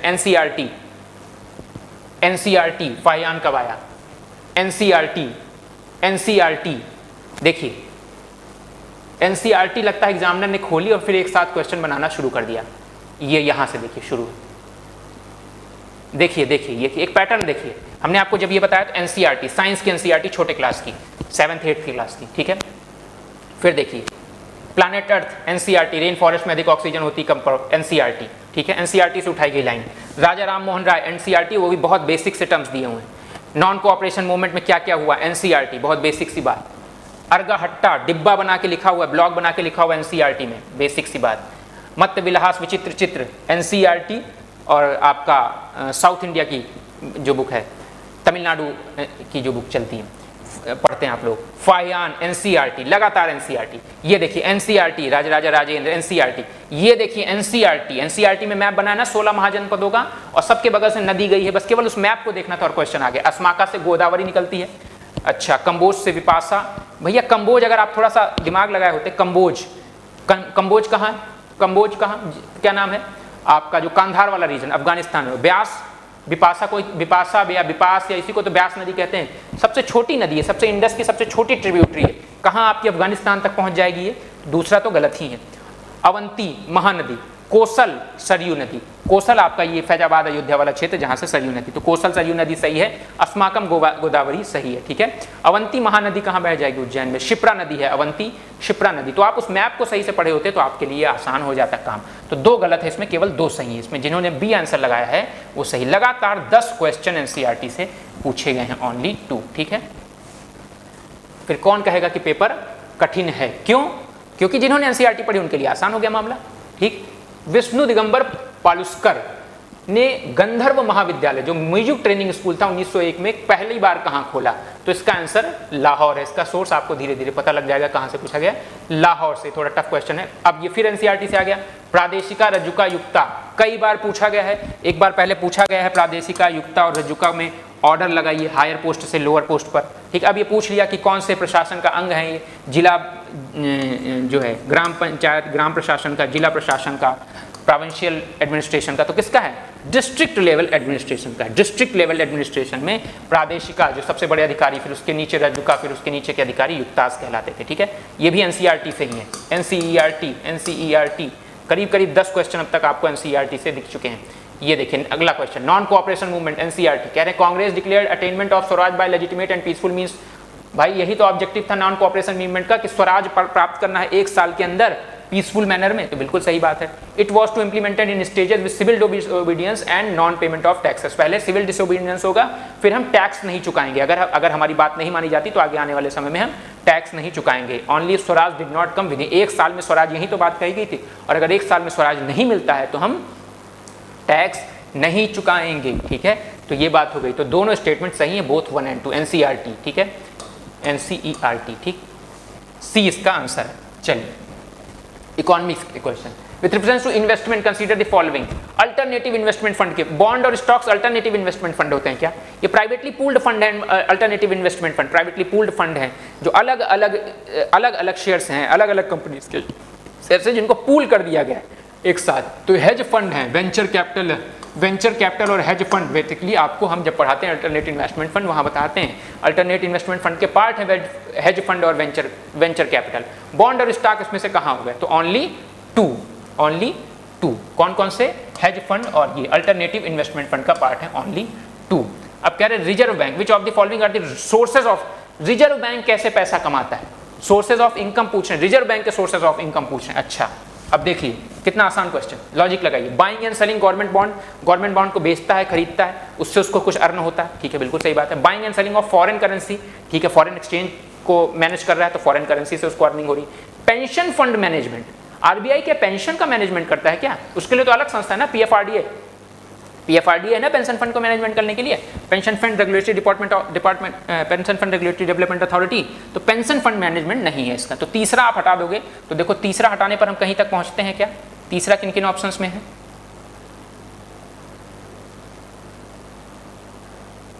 तीसरा यहां से हटा दिया, तीसरा यहां से हटा दिया, बचा क्या? चलिए तो 1 और 2 तो सही है, तीसरा नहीं है। लेंडिंग टू प्राइवेट कंपनीज, अच्छा प्राइवेट कंपनीज को लेंड करता है क्या? Reserve bank of India private companies को कभी लेंड करेंगे क्या? बताइए, नहीं करेंगे। तो चौथा है भी नहीं, चौथा आपको देखना भी नहीं था। Printing and distributing currency notes, बिल्कुल सही। जैसे मान लीजिए 100 रुपए की करेंसी आरबीआई ने बनाई, 100 रुपए की करेंसी, 100 रुपए वाली नोट छापी आरबीआई। लेकिन 100 रुपए की नोट छापने में क्या लगा आरबीआई को? केवल एक कागज और कुछ मुहरे वगैरह, कुछ उसको प्रिंटिंग में। तो हो सकता है उसकी प्रिंटिंग कॉस्ट में केवल 5 रुपए आई हो, लेकिन फेस वैल्यू उसकी कितनी है? 100 रुपीज। ठीक है, तो इनसे भी करेंसी की फेस वैल्यू और करेंसी को बनाने में जो कॉस्ट आई है, वहां से जो अर्निंग होती है वो आरबीआई को अर्निंग होती है। ठीक है, तो ये 5, तो 1 सही है, 2 सही और 5 सही है, 1 2 5। तो जिन्होंने भी डी आंसर इसका लगाया है बिल्कुल सही है। ठीक है, बिल्कुल सही है। चलिए नेक्स्ट क्वेश्चन पर चलते हैं।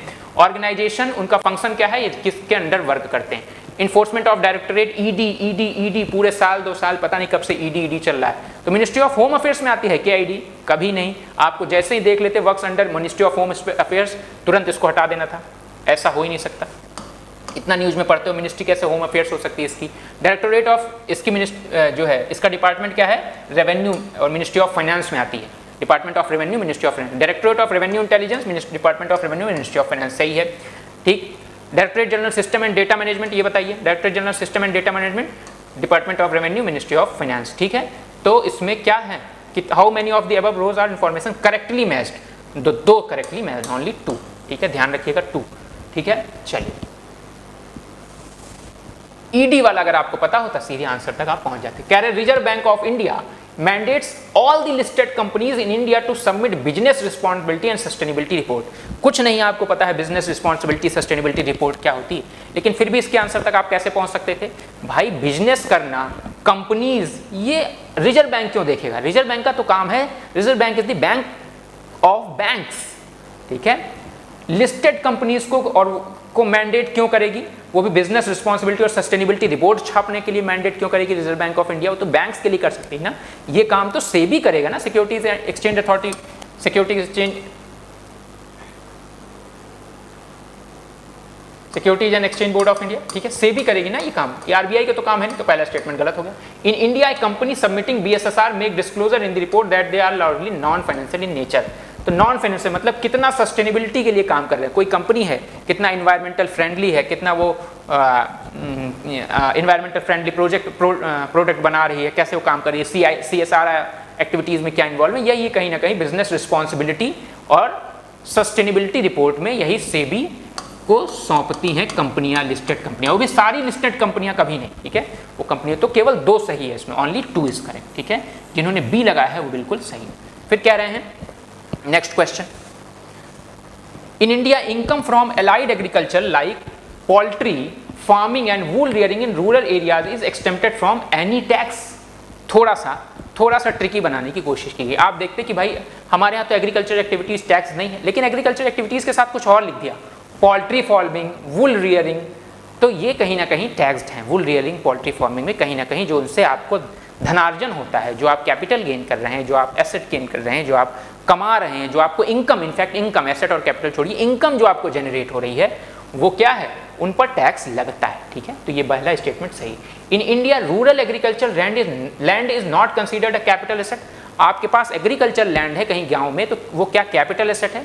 नहीं, उसको कैपिटल एसेट में कंसीडर नहीं किया जाता। नहीं तो आप कैपिटल गेन टैक्स दे रहे होते, है ना, अगर आपकी भूमि खरीद बेच रहे होते तो कैपिटल गेन टैक्स दे रहे होते, और कैपिटल गेन टैक्स दे रहे होते तो एग्रीकल्चर लैंड की जो है खरीद फरोख्त चल रही होती काफ़ी, तो ये not considered at capital asset. बिल्कुल सही बात है, लेकिन पहला स्टेटमेंट गलत है। तो जैसे पहला गलत हुआ तो आप देख लो, कहाँ पहले में पहला और दूसरा दोनों सही है, दूसरे में पहला और दूसरा दोनों सही है, तीसरे में कहने पहला सही है। जैसे आपको पता लगा पहला गलत है, सीधे आंसर तक आप पहुंच जाओगे। Statement 1 is not correct but statement 2 is correct. ठीक है, ये बात समझ में आ गई आपको? Statement 1 is not correct but 2 is correct. 1 क्यों नहीं करेक्ट है भाई? वूल रियलिंग और पोल्ट्री फार्मिंग भी लिखा है ना, फ्रॉम एनी टैक्स, कोई टैक्स नहीं लगता। नहीं, टैक्स लगता है। एग्रीकल्चर पर कोई टैक्स नहीं लगता, लेकिन पोल्ट्री और वुड जोड़ के इसने क्वेश्चन को थोड़ा सा ट्रिकी बना दिया। और ये कह रहे हैं एग्रीकल्चर लैंड कैपिटल एसेट की तरह कंसीडर नहीं की जाती। ये बात बिल्कुल सही है। तो स्टेटमेंट 1 रॉन्ग है और 2 राइट है। आंसर इसका डी है। ठीक है, अगला कह रहे हैं India has join mineral security partnership as a member. बिल्कुल सही है, न्यूज में रहा। Mineral security partnership India, MSP join किया इंडिया ने। India is a resource rich country. बिल्कुल सही बात है, रिसोर्स रिच कंट्री है। In all the 30 critical minerals, जो क्रिटिकल मिनरल्स हैं, जो 30 क्रिटिकल मिनरल्स हैं, सारे जो है रिसोर्सेज इंडिया में पाए जाते हैं, वो भी रिसोर्स रिच है इंडिया। ऐसा तो नहीं हो सकता कि सारे रिसोर्सेज पाए जाए इंडिया में, क्रिटिकल मिनरल वाले सारे रिसोर्सेज पाए जाए, वो भी रिचनेस के लेवल पर, कि रिसोर्स रिच हो जाए, तो दूसरा स्टेटमेंट गलत है। और जैसे ही आप आए कि दूसरा स्टेटमेंट गलत है, दूसरा स्टेटमेंट गलत है, तो यहाँ जहाँ जहाँ 2 है उसको हटा दीजिए। एलिमिनेशन की बहुत पुरानी टेक्निक, कौन कहता है एलिमिनेशन खत्म हो गया है यूपीएससी से, 2 हटाइए, 2 सीधे आंसर पर पहुँच गए, ठीक है। तो आपको यूपीएससी उतना स्कोप छोड़कर दे देता है जितने से आप कट ऑफ तक पहुँच जाओ, ठीक है। तो पेपर सरल कठिन कुछ नहीं होता है, पेपर सरल नहीं, पेपर बहुत कठिन नहीं है, ठीक है। उतने क्वेश्चन आप इसमें से निकाल लोगे जहाँ तक आपको कट ऑफ तक पहुँचना है, ठीक है। रादर इस बात की कि सीसैट का पेपर अभी कैसा आता है उसको हम देखेंगे। As regards return from investment in a company, generally bond holders are considered to be relatively at lower risk and than stockholder. Bond holders कौन से होते हैं? जिन्होंने कंपनी को डेट दिया होता है, जिन्होंने कंपनी को लोन दिया होता है, या जिन व्यक्तियों से कंपनी लोन लेती है उनके बदले में उनको बॉन्ड प्रदान करती है। शेयर होल्डर कौन से होते हैं? जिनका इन्वेस्टमेंट होता है और कहीं ना कहीं उनका उन कंपनी पर उतने प्रतिशत का, जितना परसेंट शेयर होता है उनके पास, उतना मालिकाना हक होता है। तो कौन ज़्यादा सेफ है? बॉन्ड होल्डर्स को चाहे कंपनी घाटे में रहे चाहे फायदे में रहे, उससे बता दिया गया कि हमने आपसे इतना लोन लिया है, आपसे इतना क्रेडिट लिया है, इतने प्रतिशत इंटरेस्ट रेट पर इतने दिन बाद हम आपको पैसा लौटा देंगे। तो 100 रुपये किसी को दिया हमने, 100 रुपये के बदले में हमको बॉन्ड मिल गया, ठीक है। 100 रुपये हमने किसी कंपनी को दिया, कित पर? 10% इंटरेस्ट रेट पर 100 रुपये में हमको बॉन्ड मिल गया। 100 रुपये का बॉन्ड हमने कंपनी को दे दिया 100 रुपये, हमको 100 रुपये के बदले में 100 रुपये का एक बॉन्ड मिल गया। और जब हम समय हो गया तो हमने इनको बॉन्ड वापस किया और 10% की इस पर इंटरेस्ट रेट रही थी, हमको 110 रुपये मिला। अब चाहे कंपनी घाटे में है चाहे फायदे में, हमको 110 मिलना ही मिलना है, हम सेफ हैं। किस कंडीशन में? बॉन्ड की कंडीशन। लेकिन शेयर होल्डर है अगर हम, और कंपनी लॉस में पहुंच गई, तो हमने जो शेयर लगाया था, जितना हमारा मालिकाना हक था, जो हमारा स्टेक था कंपनी में, हम भी उतने ही लॉस में जाएंगे। तो ये सेफ नहीं है। अब यही कह रहे हैं, as regard returns from the investment in a company, generally bond holders are considered to be relatively at lower risk. Bond holders are lower risk, बिल्कुल सही बात है, देन स्टॉक होल्डर्स। तो स्टेटमेंट 1 इज करेक्ट, ठीक है, no doubt statement 1 is exactly correct. Bond holders are lenders to company, whereas stock holders are owner. Stock holders are owner, तो stock holders owner ही तो है ना। हमने इन्वेस्ट किया है, उसके बदले में हमारे पास शेयर हैं, जितना परसेंट शेयर है, जितना परसेंट हमने उस कंपनी के लिए इन्वेस्टमेंट किया है, जितने परसेंट उनके कैपिटल में इन्वेस्टमेंट किया है, उतने परसेंट की हमारे पास ओनरशिप है, ठीक है। हमने 1% का हमारा इन्वेस्टमेंट है, तो हम भी कंपनी में 1% मालिकाना हक रखते हैं। 1% का हम भी कंपनी में क्या रखते हैं? स्टेक रखते हैं, जो स्टॉक होल्डर्स हैं। तो बिल्कुल सही बात है। दूसरी भी सही बात है, for repayment purpose bond holders are prioritize over stock holders, ठीक है। तो जब कोई कंपनी फेल हो जाती है या कुछ बैंकरप्सी जैसी कंडीशन आ जाती है, तो सबसे पहले जब पैसे देने की बात आती है, रीपेमेंट की बात आती है, तो सबसे पहले बॉन्ड होल्डर्स को पैसा मिलता है, फिर प्रेफरेंशियल शेयर होल्डर्स को पैसा मिलता है, फिर कॉमन शेयर होल्डर्स को पैसा मिलता है, ठीक है। तो ये कहते हैं रिपेमेंट पर्पस के लिए bond holders are prioritize over stock holders by company. तो ये भी इनको क्या बनाता है? रिलेटिवली लोअर रिस्क का बनाता है। तो स्टेटमेंट 1, 2, 3 तीनों सही हैं, और ये इसकी व्याख्या भी कर रहा है, ये इसको एक्सप्लेन भी कर रहा है, ठीक है, ये इसको एक्सप्लेन भी कर रहा है। लेकिन क्या स्टेटमेंट 2 इसको एक्सप्लेन कर रहा है? बिल्कुल नहीं एक्सप्लेन कर रहा है। ओनली 1 स्टेटमेंट इज एक्सप्लेन, ठीक है। Both statement 1, 2 are correct and statement 1 explains statement 2 नहीं। देखो यहाँ ऑप्शन भी बदल दिया, ओनली 1 ऑफ द 2 and 3, इसका आंसर सी होगा, ठीक है। केवल एक स्टेटमेंट ऐसा है जो इन दोनों, जो स्टेटमेंट 1 को एक्सप्लेन कर रहा है। तो जिन्होंने सी लगाया है बिल्कुल सही है। 38 पे आएंगे, India accounts for a very large portion of all equity option contracts traded globally exhibiting a great boom. India's stock market has grown rapidly in the recent past, even overtaking Hong Kong at some point of time.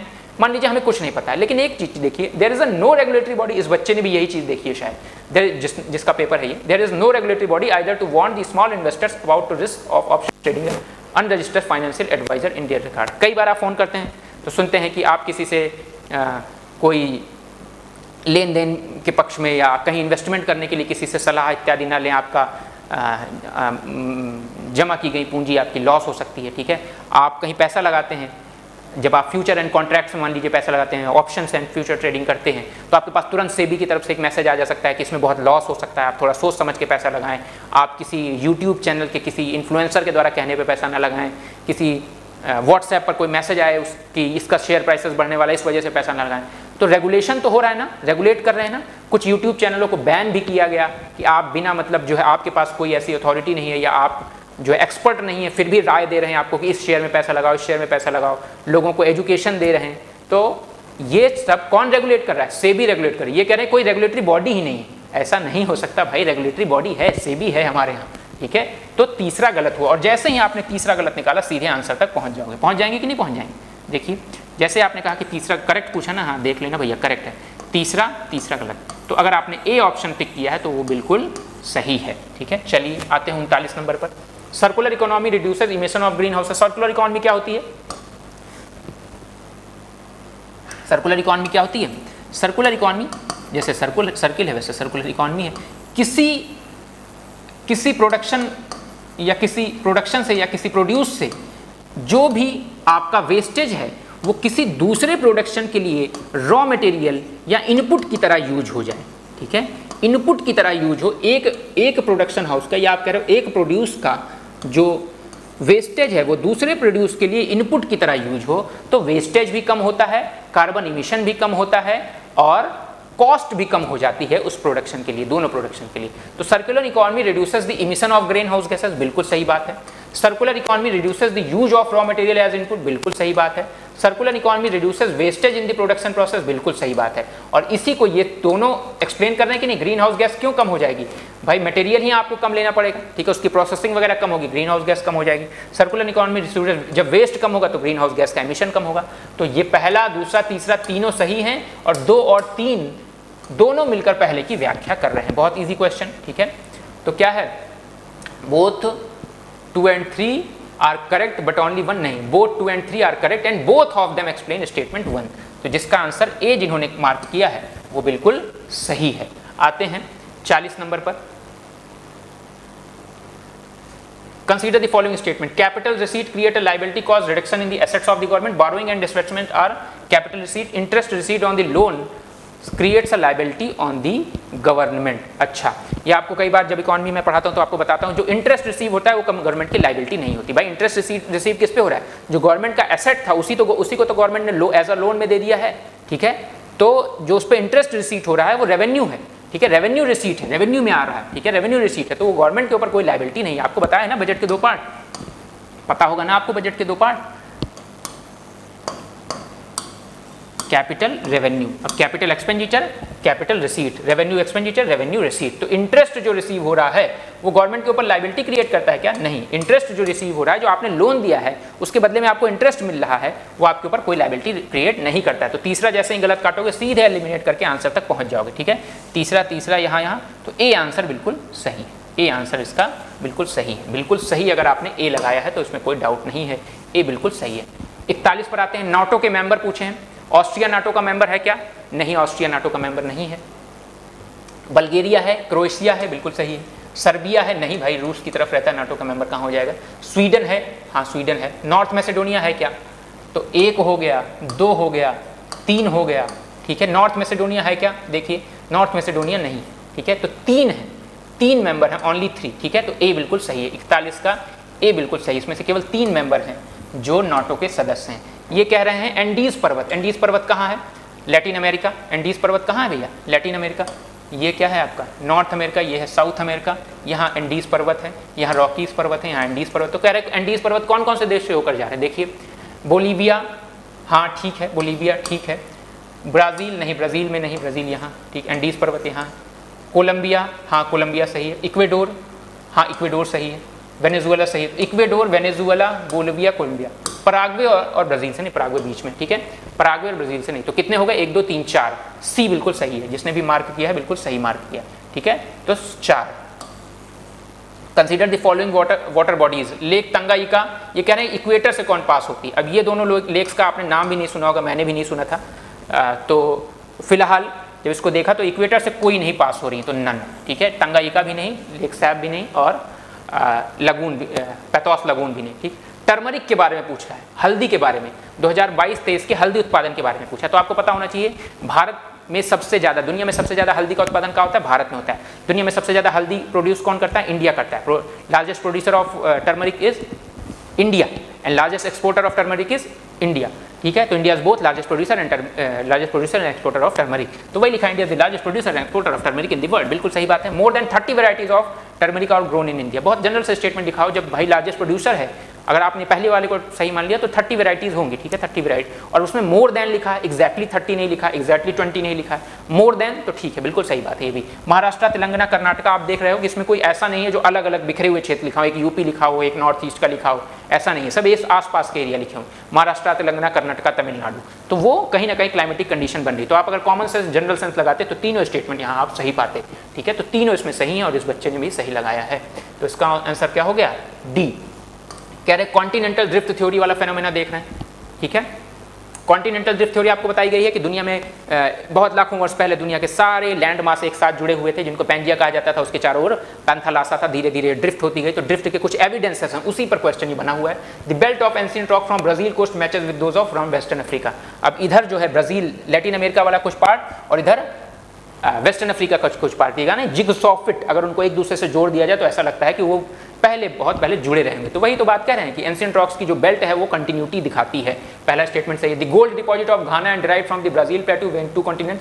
यही gold deposit जो लिखा है ये NCERT से उठाया गया question है, प्लेसर deposit वहां पर लिखा हुआ, ठीक है। इसे गोल्ड डिपॉजिट, ये भी बिल्कुल सही बात है। Gondwana system of sediment for India is known to have its counterparts, ये भी एनसीईआरटी से उठाई हुई लाइन है, ये भी एनसीईआरटी का क्वेश्चन है। ये भी तीसरा स्टेटमेंट भी बिल्कुल सही है कि जो इंडिया में गोंडवाना लैंड है वो डिफरेंट, अलग अलग डिफरेंट 6 अलग अलग डिफरेंट कॉन्टिनेंट्स पर वो गोंडवाना रॉक्स पाई जाती हैं। तो तीनों स्टेटमेंट इसमें सही है। तो सी आंसर होगा 1, 2 एंड 3, ठीक है। 1, 2 एंड 3 जल्दी हम आपको आंसर बता दें, क्योंकि अभी आप आंसर की देरी में अभी आपको कुछ समझना नहीं, मैं समझ सकता हूं। ये कह रहे हैं dust particle in atmosphere are more sub tropical and temperate areas than in equatorial and polar region. डस्ट पार्टिकल कहाँ होंगे ज़्यादा? जहाँ वर्षा ज़्यादा होगी, जहाँ रेनफॉल ज़्यादा होगा, जहाँ प्रेसिपिटेशन ज़्यादा होगा? नहीं, प्रेसिपिटेशन के साथ तो डस्ट पार्टिकल नीचे बैठ जाएंगे। तो ट्रॉपिकल रीजन में, ट्रॉपिकल रेन फॉरेस्ट वाले रीजन में डस्ट पार्टिकल नहीं होंगे। तो देखो ये क्या करें, the amount of dust particle in the atmosphere is more in sub tropical and temperate region than equatorial and polar region. Equatorial और पोलर रीजन से ज्यादा है क्या वहां पर डस्ट पार्टिकल? ये बताइए। सब tropical and temperate areas have less dry wind. सब ट्रॉपिकल एंड टेम्परेट एरियाज में लेस ड्राई विंड होती है क्या? बताइए।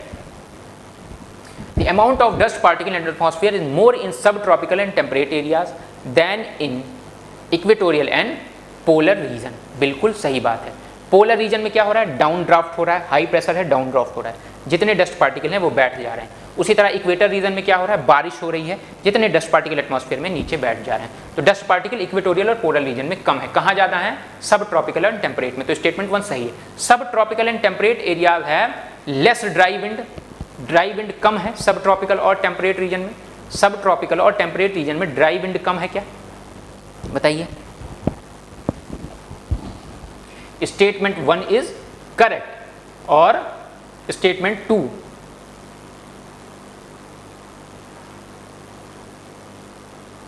मोर ड्राई विंड है ना, लेस ड्राई विंड कहाँ है? Sub tropical and temperate areas में मोर ड्राई विंड, ठीक है। तो statement 1 is correct but statement 2 is not correct. जिन्होंने सी लगाया बिल्कुल सही है। अभी कह रहे हैं जनवरी में क्या है? In January northern hemisphere the isotherm bend equatorward while crossing the land mass and pole wall while crossing the ocean in January the air over the ocean is warmer। अब जनवरी के मौसम में नदर्न हेमिस्फीयर में क्या होता है? Northern hemisphere में जनवरी के मौसम में ठंड पड़ रही होती है, लेकिन आपको पता है लैंड मास जल्दी गर्म होता है, जल्दी ठंडा होता है। तो लैंड मास पर ठंडी ज़्यादा पड़ेगी, लेकिन वाटर बॉडी पे ठंडी, वाटर बॉडी का टेम्परेचर कम होगा। क्यों? क्योंकि लैंड मास की स्पेसिफिक हीट कैपेसिटी कम होती है, जल्दी से एब्जॉर्ब करती है, जल्दी रिफ्लेक्ट करती है। तो लैंड मास पर ज़्यादा ठंडी पड़ रही होगी, लेकिन जनवरी के मौसम में नदर्न हेमिस्फीयर में बता रहा हूँ, नदर्न हेमिस्फीयर में वाटर बॉडी गर्म होगी। तो ये कह रहे हैं in January air over the ocean is warmer than, बिल्कुल सही बात है। और क्या कह रहे हैं? January northern hemisphere the isotherm went, isotherm मतलब इक्वल टेम्परेचर वाली लाइन। जल्दी से इसको समझ लीजिए, देखना पड़ेगा इसको करते समय, ठीक है। मान लीजिए ये जो है आपकी लैंड बॉडी है, लैंड बॉडी है, और ये लैंड मास है, ये वाटर बॉडी, ठीक है। वाटर बॉडी कौन सा महीना है? जनवरी का महीना। यहाँ मान लीजिए 25, इस किसी पॉइंट पर 25 डिग्री सेंटीग्रेड टेम्परेचर है, इधर इक्वेटर है, ठीक है, इक्वेटर है, 25 डिग्री सेंटीग्रेड टेम्परेचर है। अब वाटर में आओगे तो कितना टेम्परेचर मिलेगा जनवरी? इस सेम लाइन पर चलोगे, सेम लैटिट्यूड पर चलोगे तो वाटर बॉडी में टेम्परेचर 25 डिग्री सेंटीग्रेड से कम होगा कि 25 डिग्री सेंटीग्रेड से ज़्यादा होगा? भाई वाटर बॉडी गर्म होगी ना, लैंड वाली ठंड ज़्यादा ठंडी होगी, तो यहाँ 27 डिग्री सेंटीग्रेड होगा। तो जब आप इक्वेटर की तरफ चलोगे तो 28 डिग्री, 29 डिग्री, 30 डिग्री, ऐसे ऐसे आपको टेम्परेचर मिलता जाएगा। तो आप कह रहे हैं जनवरी the northern hemisphere the isotherm bend equator ward. अब आपको 25 डिग्री सेंटीग्रेड टेम्परेचर चाहिए तो आपको कहाँ जाना होगा? 26, 27, 28, ठीक है। In January the northern hemisphere the isotherm bend equatorward while crossing the land mass and poleward while crossing the ocean, ठीक है। तो ये आपको ध्यान रखना है। तो जब आप लैंड मास को क्रॉस कर रहे हो तो आपको 25 डिग्री सेंटीग्रेड कहाँ मिलेगा? पोल की तरफ मिलेगा कि नहीं मिलेगा? 27, 28, 29, 30, 27, 26, 25, तो पोल की तरफ मिलेगा। In January northern hemisphere the isotherm bend equatorward नहीं पोल वार्ड। तो पहला स्टेटमेंट गलत है, दूसरा स्टेटमेंट सही है। ठीक है, statement 1 is not correct but statement 2 is correct. ठीक है, ये हमने कॉन्सेप्ट से देख लिया, हम आपको पढ़ाते भी हैं कॉन्सेप्ट, अभी आप जल्दी जल्दी नहीं clay is not all porous, clay is not all porous. ये कह रहे हैं in the context of effect of water on rocks, chalk is known as a very permeable rock. बिल्कुल सही बात है, चॉक आपको पता है परमिएबल रॉक होते हैं, whereas clay is known as a quite impermeable. ठीक है, और लीस्ट परमिएबल रॉक। ठीक है, ठीक है, chalk is porous and hence absorb water. ठीक है, clay is not all porous. तीनों बात सबको एक दूसरे को सपोर्ट कर रही है और ये इसका दोनों का रीजन भी है। ठीक है, तो क्या है, both statement 2 and 3 are correct and both of them explanation of statement 1 to answer A सही है इसका। चलिए अगले पर आते हैं। Without the atmosphere temperature would be well below freezing point everywhere on the earth surface। मान लीजिए जो हमारी पृथ्वी है इस पर एटमॉस्फेयर नहीं होता तो क्या होता है, ये कह रहे हैं। तो अगर एटमॉस्फेयर नहीं होता तो दिन के समय बहुत ज़्यादा गर्मी होती, रात के समय बहुत ज़्यादा ठंडी होती।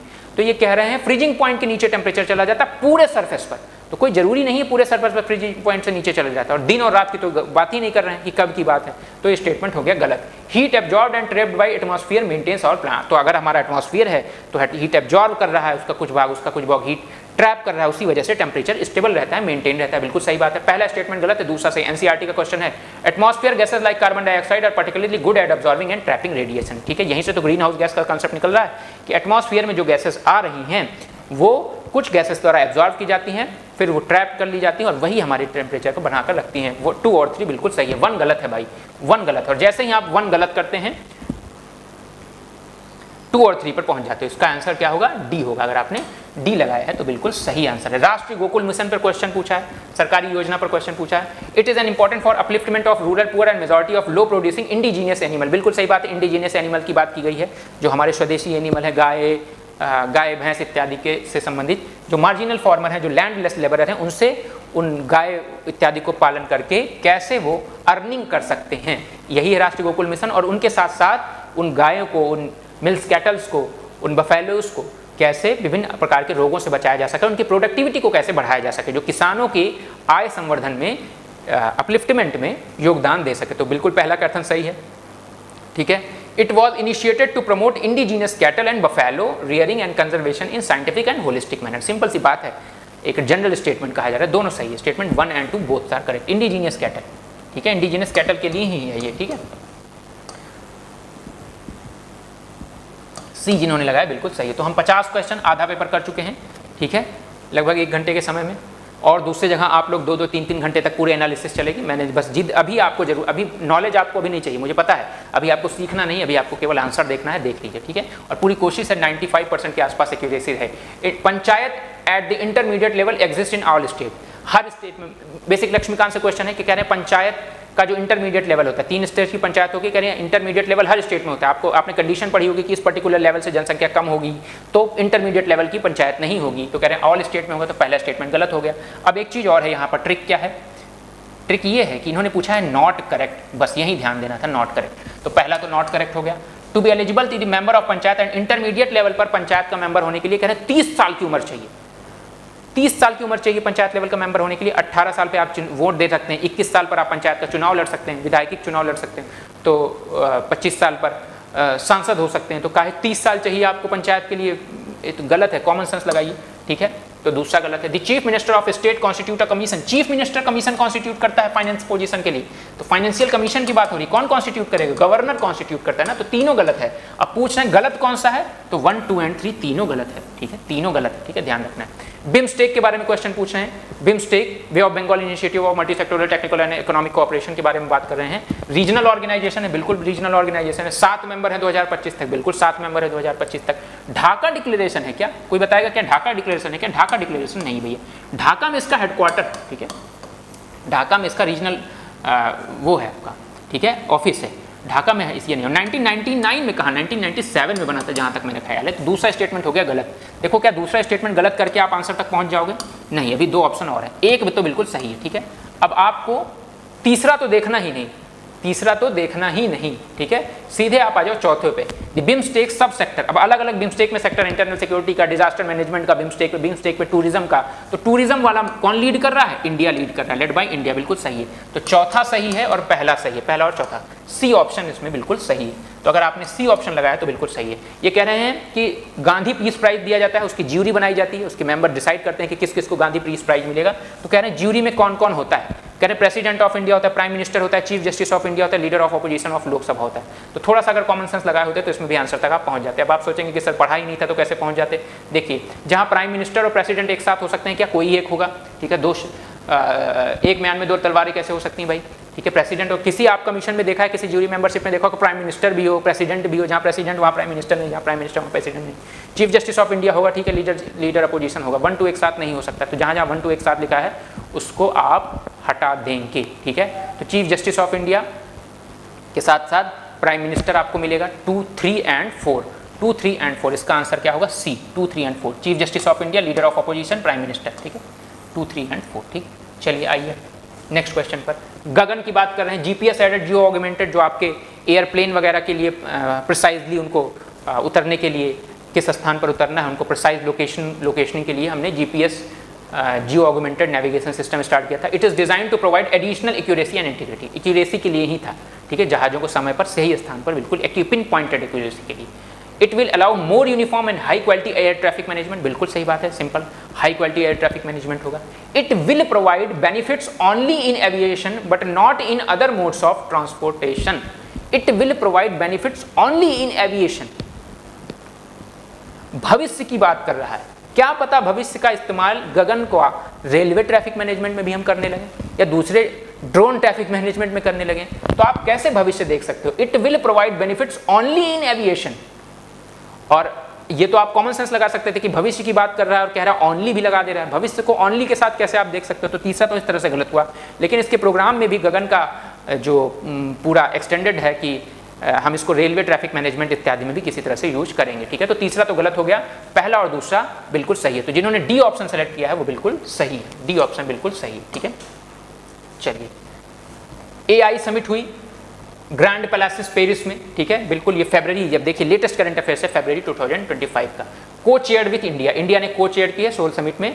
अब ये पूछ रहे हैं 2023 और 2024 की कहाँ हुई थी, तो बिल्कुल सही बात लिखी है। 2023 में कहाँ हुई थी?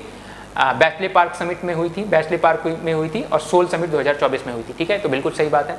कह रहे along with other countries US UK also sign the declaration of inclusive and sustainable AI. आपको ध्यान रखना है यूएस और यूके ने इसको साइन नहीं किया था, तो केवल पहला सही है, ठीक है, केवल पहला स्टेटमेंट सही है। इंडिया को चेयर कर रहा था फरवरी में, न्यूज में था आपको, और हर मैगजीन ने लगभग कवर किया इसको, ठीक है। तो आपको से उम्मीद की जा रही है कि ये क्वेश्चन आप करके आए हैं, और जिस क्वेश्चन को सब लोग करके आते हैं वो क्वेश्चन ईजी है। अब ये देखिए, international year of women farmer 2026 बिल्कुल सही, international year of sustainable resilient tourism 2027 बिल्कुल सही, international year of peace and trust 2025 बिल्कुल सही, international year of asteroid awareness and planetary defence 2029। All are correctly matched, correctly matched पूछा ना, all of the 4 are correctly matched, ठीक है। 56 हो गया। 57 पर आते हैं, ब्रिक्स के बारे में पूछा। 16th ब्रिक्स समिट अभी हुई, कजान में हुई, प्रधानमंत्री जी गए थे हमारे कजान में, ठीक है। तो कजान में हुई, बिल्कुल सही बात। Indonesia has become the full, हाँ इंडोनेशिया फुल मेंबर बन गया ब्रिक्स का, ये भी न्यूज़ में था। बिल्कुल सरल क्वेश्चन है, हर मैगजीन ने कवर किया, हर करंट अफेयर्स में कवर किया गया था, ठीक है। फिर कह रहे हैं the theme of the 16th BRICS summit was strengthening multiculturalism for just global development and security. Multiculturalism तो था, लेकिन उसके आगे की बात ये थोड़ी सी चेंज कर दी गई है। पहला और दूसरा बिल्कुल सही है इसमें, ठीक है, तीसरा नहीं सही है, ठीक है, 1 और 2, ठीक है। तो इसको अगर आप पूरा पढ़ेंगे तभी आप समझ पाएंगे, ठीक है, नहीं तो आप मल्टीकल्चरलिज्म देखेंगे उसमें कंफ्यूज हो जाए। लोकपाल के बारे में क्वेश्चन आया, ठीक, कह रहे हैं the power of Lokpal applies to public servant of India but not to the Indian public servant posted outside India. ऐसे कैसे बात हो सकती है भाई? लोकपाल आउटसाइड इंडिया के लिए, पब्लिक सर्वेंट के लिए नहीं होगा क्या? वो देश के बाहर चले गए तो देश की नागरिकता उनकी खत्म हो गई क्या? नहीं, ऐसा तो बिल्कुल नहीं है। अब्सर्ड सा स्टेटमेंट बना है, पहला स्टेटमेंट गलत है, ठीक है। द चेयरपर्सन और member shall not be member of parliament और member of legislature of state. बहुत बिल्कुल सिंपल सा क्वेश्चन आपके लक्ष्मीकांत से आया, कोई बहुत टफ नहीं है। Member of a legislature of any state or union territory, only the Chief Justice of India, whether incumbent or retired, only the Chief Justice of India, whether incumbent or retired, has been it's chairperson. इसका chairperson या तो chief justice of India हो या कोई भी supreme court का कोई भी जज हो सकता है। अगर आपने पढ़ा होगा तो ये आपको पता होगा कि सुप्रीम कोर्ट का कोई भी जज लोकपाल का चेयरपर्सन हो सकता है। दूसरा स्टेटमेंट भी गलत हो गया। द चेयरपर्सन और member shall not be person less than 45 year of an age of the date of assuming office of an chairperson और मेंबर एज इट किड्स में भी। ठीक है, तो पहला दूसरा गलत है, करेक्ट कौन सा है? तो देखो इतने से आप पहुंच जाओगे क्या? पहला गलत है, दूसरा गलत है, तीसरे पे आइए। चौथी की तो बात ही नहीं की गई है। The chairperson or minister shall not be a person less than 55 year of the age date of achievement shall not be less than 45 year। ये बहुत कम एज रखी गई, 45 ईयर से भी कम हो। shall not be 45, अच्छा 45 से कम नहीं होना चाहिए। Of an age of date of assuming office of chairperson member, 45 से कम नहीं होना चाहिए, ऐसा कोई बात नहीं कही गई है। ठीक है, तो आपको ध्यान रखना है, इसको एक बार चेक कर लीजिएगा। फिलहाल ऐसा कुछ नहीं है। ठीक है, तो इसका जहाँ तक मुझे लगता है नन ऑफ दी अबव होगा। इस क्वेश्चन को चेक करिएगा, नन ऑफ दी अबव होना चाहिए इसका। ठीक है, 59 पर आते हैं।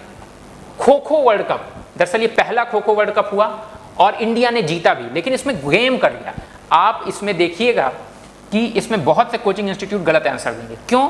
क्योंकि और आपने भी हो सकता हो गलत कर दिया हो हड़बड़ी में। इसमें यूपीएससी इस तरह का गेम करता नहीं, स्टेट पीसीएस के खेल करते हैं इस तरह के। देखिए फर्स्ट खो खो है, दिल्ली में आयोजित हुआ, पहला खो खो दिल्ली में आयोजित हुआ, पूछा जाना ही था, ये पहला सही है। कह रहे इंडियन मैन बीट नेपाल, बिल्कुल सही बात है, यहाँ तक लिखी। ऑफ 78-40, 78-40 से हराया in the final to become the world champion in men category, बिल्कुल सही बात लिखी है। अभी देखिएगा इसमें गड़बड़ क्या किया है। Indian women beat Nepal, Indian महिलाओं ने भी नेपाल को हराया 56-54-36 से in the final to become the world champion in women category. तो अगर आप ऐसे देखते इस क्वेश्चन को कि भाई पुरुष जीता है, महिला जीती है, पुरुष ने भी नेपाल को हराया है, महिलाओं की टीम ने भी नेपाल को हराया, तो मेन कैटेगरी में भी इंडिया ने नेपाल को हरा के जीता है चैंपियनशिप, और विमेन कैटेगरी में इंडिया ने नेपाल, तो आप लगा दोगे तीनों सही। लेकिन यूपीएससी इस तरह का प्राय नहीं करता है कि आपको इस तरह के फैक्ट में फंसाए, और ये इसने फैक्ट चेंज कर दिया, यहाँ का यहाँ और यहाँ का यहाँ कर दिया, तो हो गया ये दोनों गलत। ठीक है, और बहुत सी कोचिंग भी इसको गलत करेंगी, ये बात मेरी नोट कर लीजिएगा। ठीक है, बस वो देखेंगे कि इन्होंने इंडिया ने नेपाल को हराया, इंडिया ने नेपाल को हराया, मेन और विमेन दोनों का टीम। भाई यूपीएससी ने इस बार इस लेवल पर गेम कर दिया है, समझ रहे हैं कि कितने से हराया। अब आप मैच देखते हो, अब आपसे पूछ ले फाइनल में कितने रन से इंडिया ने ऑस्ट्रेलिया को है। ठीक है, इस तरह का जब पूछ ले तब मामला कठिन हो जाता है। ठीक है, तो इसमें आंसर कितना होगा? अगर आपने केवल ए लगाया है तो वही सही है। ठीक है, 60वें क्वेश्चन पर आते हैं। खेल से लेके देखा, लगातार खेल से क्वेश्चन पूछ रहे हैं। 2021 में पूछा, 22-23 में भी एक बार पूछा, फिर 24 में, फिर 25 में। अब खेल आपके इंपॉर्टेंट पार्ट बन गया है, स्पोर्ट्स से पूछने लगे question. 45th chess olympiad Gukesh D जीते थे, बिल्कुल सही बात है। कह रहे हैं after defeating the Russian player, क्यों पूछा जानते हैं? रशियन प्लेयर, रशियन प्लेयर्स ने इसमें पार्ट ही नहीं लिया था। ठीक है, तो ये तो हो गया गलत। ठीक है, Abhimanyu Mishra an American chess player, ठीक है, अमेरिकन ओरिजिन की, अमेरिकन नागरिकता, अमेरिकन सिटीजनशिप मिली, American chess player hold the record of becoming world's youngest ever grandmaster, बिल्कुल सही है, दूसरा सही है। ठीक है, दूसरा सही है। ठीक, तो इन्होंने जिसमें बी लगाया है बिल्कुल सही है। ठीक, अगले पे आते हैं। बहुत तेजी से अभी आंसर देखते रहिए, बाद में आप पढ़ाई लिखाई कर लीजिएगा। ठीक है, ये कह रहे हैं some rare earth material are used in the manufacturing of flat television screen and computer. तो कह रहे हैं हाँ बिल्कुल सही, अगर जितने रेयर अर्थ मटेरियल जानते हो उनमें से एक भी अगर यूज हो रहा होगा तो बिल्कुल सही बात है। Some rare earth elements have phosphorescent properties, बिल्कुल सही, इसी वजह से फॉस्फोरेंट प्रॉपर्टी की वजह से ही ये फ्लैट टीवी कंप्यूटर मॉनिटर बनाने में यूज होता है। तो दोनों स्टेटमेंट सही हैं और इसका करेक्ट एक्सप्लेनेशन भी है, तो जिन्होंने ए लगाया है वो बिल्कुल सही है। फॉस्फोरेसेंट प्रॉपर्टी होती है और rare earth material computer monitor screen बनाने में यूज होते हैं। ठीक है, अब नेशनल रेल प्लान के बारे में क्वेश्चन पूछा, कह रहे फ्यूचर रेडी बनाना है रेलवे स्टेशन को 2028 तक। 2028 जो लिखा है गलत लिखा है। ठीक है, ये 2030 तक होना चाहिए, तो पहला स्टेटमेंट हो गया गलत, पहला स्टेटमेंट हो गया गलत। कवच and automatic train protection system is developed in collaboration with Germany, ये आपके लिए थोड़ा सा विवाद का विषय बनेगा या बातचीत का विषय बनेगा। टेक्नोलॉजी जर्मनी की है, लेकिन कवच को हमेशा इंडिजीनियस सिस्टम कहा जाता है। ठीक है, तो दूसरा भी गलत हो जाता है। लेकिन उस हिसाब से अब देखिए यहां पर पूछा क्या है, नॉट। ठीक, कवच system is consist of RFID tag, ये बिल्कुल सही है, RFID टैग है। तो गलत कौन कौन सा है, 1 और 2। देखिएगा इसमें भी अलग अलग कोचिंग अलग अलग आंसर देंगी। ठीक है, ध्यान रखिएगा 1 और 2। बड़ी बड़ी कोचिंग जल्दी आंसर देने के चक्कर में जल्दी गड़बड़ कर देती हैं। अब आप सोचिए बड़ी कोचिंगों का तो छोड़िए, यूपीएससी जो 350 दिन बाद अपना आंसर की निकालता है एग्जामिनेशन के, वो 2 क्वेश्चन डिलीट करता है, 3 क्वेश्चन ड्रॉप करता है, 2 क्वेश्चन के आंसर गलत दे देता है, ठीक है, तो आप एक दिन में, उसी दिन के 2 घंटे बाद आप कैसे उम्मीद कर सकते हैं कि सारी कोचिंग से सारे आपके टीचर सही आंसर दे सकते हैं। लेकिन फिर भी पूरा प्रयास होता है, बहुत शानदार प्रयास होता है आपको हेल्प करने का, ठीक है। तो ध्यान दीजिएगा इन सब छोटी छोटी बातों पर जिस पर मैंने ध्यान दिया है। जैसे मैं एज अ एस्पिरेंट ध्यान देता रहा हूँ जब मैं पेपर दिया करता था, तो वही इन यही छोटी छोटी बातें आपको चेक की भी जाती हैं और इन्हीं छोटी बातों को से आपसे सफलता भी मिलती है। एक्सियोम 4 कहीं ना कहीं स्पेस स्टेशन का मिशन है जो आपको स्पेस एक्स ने चलाया था। स्पेड एक्स मिशन जो इंडिया ने स्पेस डॉकिंग की, 2 सैटेलाइट को जोड़ना स्पेस में, ये भी इंटरनेशनल स्पेस स्टेशन से रिलेटेड है। गगनयान, हम जाएंगे, ठीक है, मानव जाएगा हमारा अंतरिक्ष में। तो ये सब क्या है, स्पेस स्टेशन से रिलेटेड है, जहाँ पर ग्रेविटी नहीं है, ग्रेविटी कम है। तो ये सब माइक्रो ग्रेविटी से रिलेटेड नहीं है क्या रिसर्च? तो तीनों तो माइक्रो ग्रेविटी से रिलेटेड रिसर्च है। वही पूछा, how many of space mission given above encourage and support micro gravity research. तो ये तीनों सपोर्ट कर रहे हैं माइक्रो ग्रेविटी रिसर्च को ना। एक्सियोम भी स्पेस एक्स का मिशन, ये भी इंटरनेशनल स्पेस स्टेशन। स्पेडएक्स भी माइक्रो ग्रेविटी में हमने डॉकिंग कराई। गगनयान भी हम माइक्रो ग्रेविटी में ह्यूमन को भेजने की कोशिश कर रहे हैं। तो ये तीनों माइक्रो ग्रेविटी से रिलेटेड है। तो 63rd में जिसने सी लगाया होगा ऑल ऑफ द 3 बिल्कुल सही। आइए नेक्स्ट पर आते हैं। डॉर्नियर 228 मैरीन पेट्रोल एयरक्राफ्ट है, मैरीटाइम पेट्रोल एयरक्राफ्ट, बिल्कुल सही बात है। IL-76 supersonic control aircraft, combat aircraft नहीं है, ये ध्यान रखिएगा। ग्लोब मास्टर जो हमने अमेरिका से लिया है, मिलिट्री ट्रांसपोर्ट एयरक्राफ्ट है, बिल्कुल सही है। 1 और 3 बिल्कुल सही है, 2 गलत है, ओनली 2, बी सही है इसमें, बी सही, ठीक है। Artificial way of causing rainfall, artificial rainfall कई बार कराई जाती है, भारत में भी कई बार दूसरे देशों में कराई जाती है। आर्टिफिशियल न्यूज कई बार न्यूज में रहती है। Silver iodide, potassium iodide, simple question है, आपके एनसीईआरटी में भी लिखा हुआ है, ठीक है। आर्टिफिशियल रेनफॉल, पहले भी आर्टिफिशियल रेनफॉल पे क्वेश्चन यूपीएससी ने 2 बार पहले भी पूछ चुके हैं, ठीक है। तो आपकी जिम्मेदारी बनती थी कि आर्टिफिशियल रेनफॉल पढ़ के जाएं। सिल्वर आयोडाइड और पोटेशियम आयोडाइड, जिन्हें ए लगाया है बिल्कुल सही है, बी आंसर इसमें गलत है, ए से। पार्डनिंग पावर से रिलेटेड क्वेश्चन पूछा गया है, राष्ट्रपति की पार्डनिंग पावर से रिलेटेड क्वेश्चन पूछा गया। The exercise of this power is president can be subjected to limited judicial review, limited judicial review या जुडिशियल रिव्यू, जुडिशियल रिव्यू, जो जुडिशियल रिव्यू है तो जुडिशियल रिव्यू है, ठीक है। अब आप लगातार जो है कोई राष्ट्रपति लगातार पार्डनिंग पावर का यूज कर रहा है और किसी व्यक्ति को लगता है कि नहीं इस पर जुडिशियल रिव्यू लिया जा सकता है, जिसके अगेंस्ट पार्डन जो है, जिसको पार्डनिंग पावर नहीं मिली है, जिसको पार्डन नहीं हुआ, पार्डन ऑफ नहीं किया गया है, जिसको कोई सजा, तो राष्ट्रपति ने अगर पार्डनिंग पावर यूज की है तो उस पर जुडिशियल रिव्यू, राष्ट्रपति के फैसले पर जुडिशियल रिव्यू लिया जा सकता है। तो बिल्कुल सही है, the exercise of power subjected to limited judicial review या जुडिशियल रिव्यू, ठीक है, स्टेटमेंट सही है पहला। The president can exercise this power without the advice of, बिना प्रेसिडेंट डिस्क्रिशनरी पावर या सिचुएशनल डिस्क्रिशन, ठीक है। तो ये क्या है, प्रेसिडेंट की क्या डिस्क्रिशन है क्या कि वो पार्डन करेगा, किसको नहीं करेगा? डिस्क्रिशन नहीं हो सकती, वो एडवाइस लेता है ना, कैबिनेट की एडवाइस लेता है बेसिकली, किसकी? मिनिस्ट्री ऑफ होम अफेयर्स से उसको एडवाइस आती है कि इनको पार्डन करना है, इनको पार्डन नहीं करना है, ये उनसे एडवाइस लेता है, जो रिकमेंड करता है मिनिस्ट्री ऑफ होम अफेयर्स, उस हिसाब से फैसला लिया जाता है। तो पहला क्या है, अब इसमें देखिए, पहला स्टेटमेंट बिल्कुल सही बात है। दूसरा, president can exercise this power without the advice, नहीं भाई, बिना एडवाइस के वो कुछ काम करेगा ही नहीं। तो पहला स्टेटमेंट केवल सही है। इसमें भी आपको देखने को मिलेगा कंफ्यूजन, अलग अलग कोचिंग अलग अलग बताएंगे, मैं जो बता रहा हूँ एकदम सही है, ठीक है, देखिएगा, ठीक है।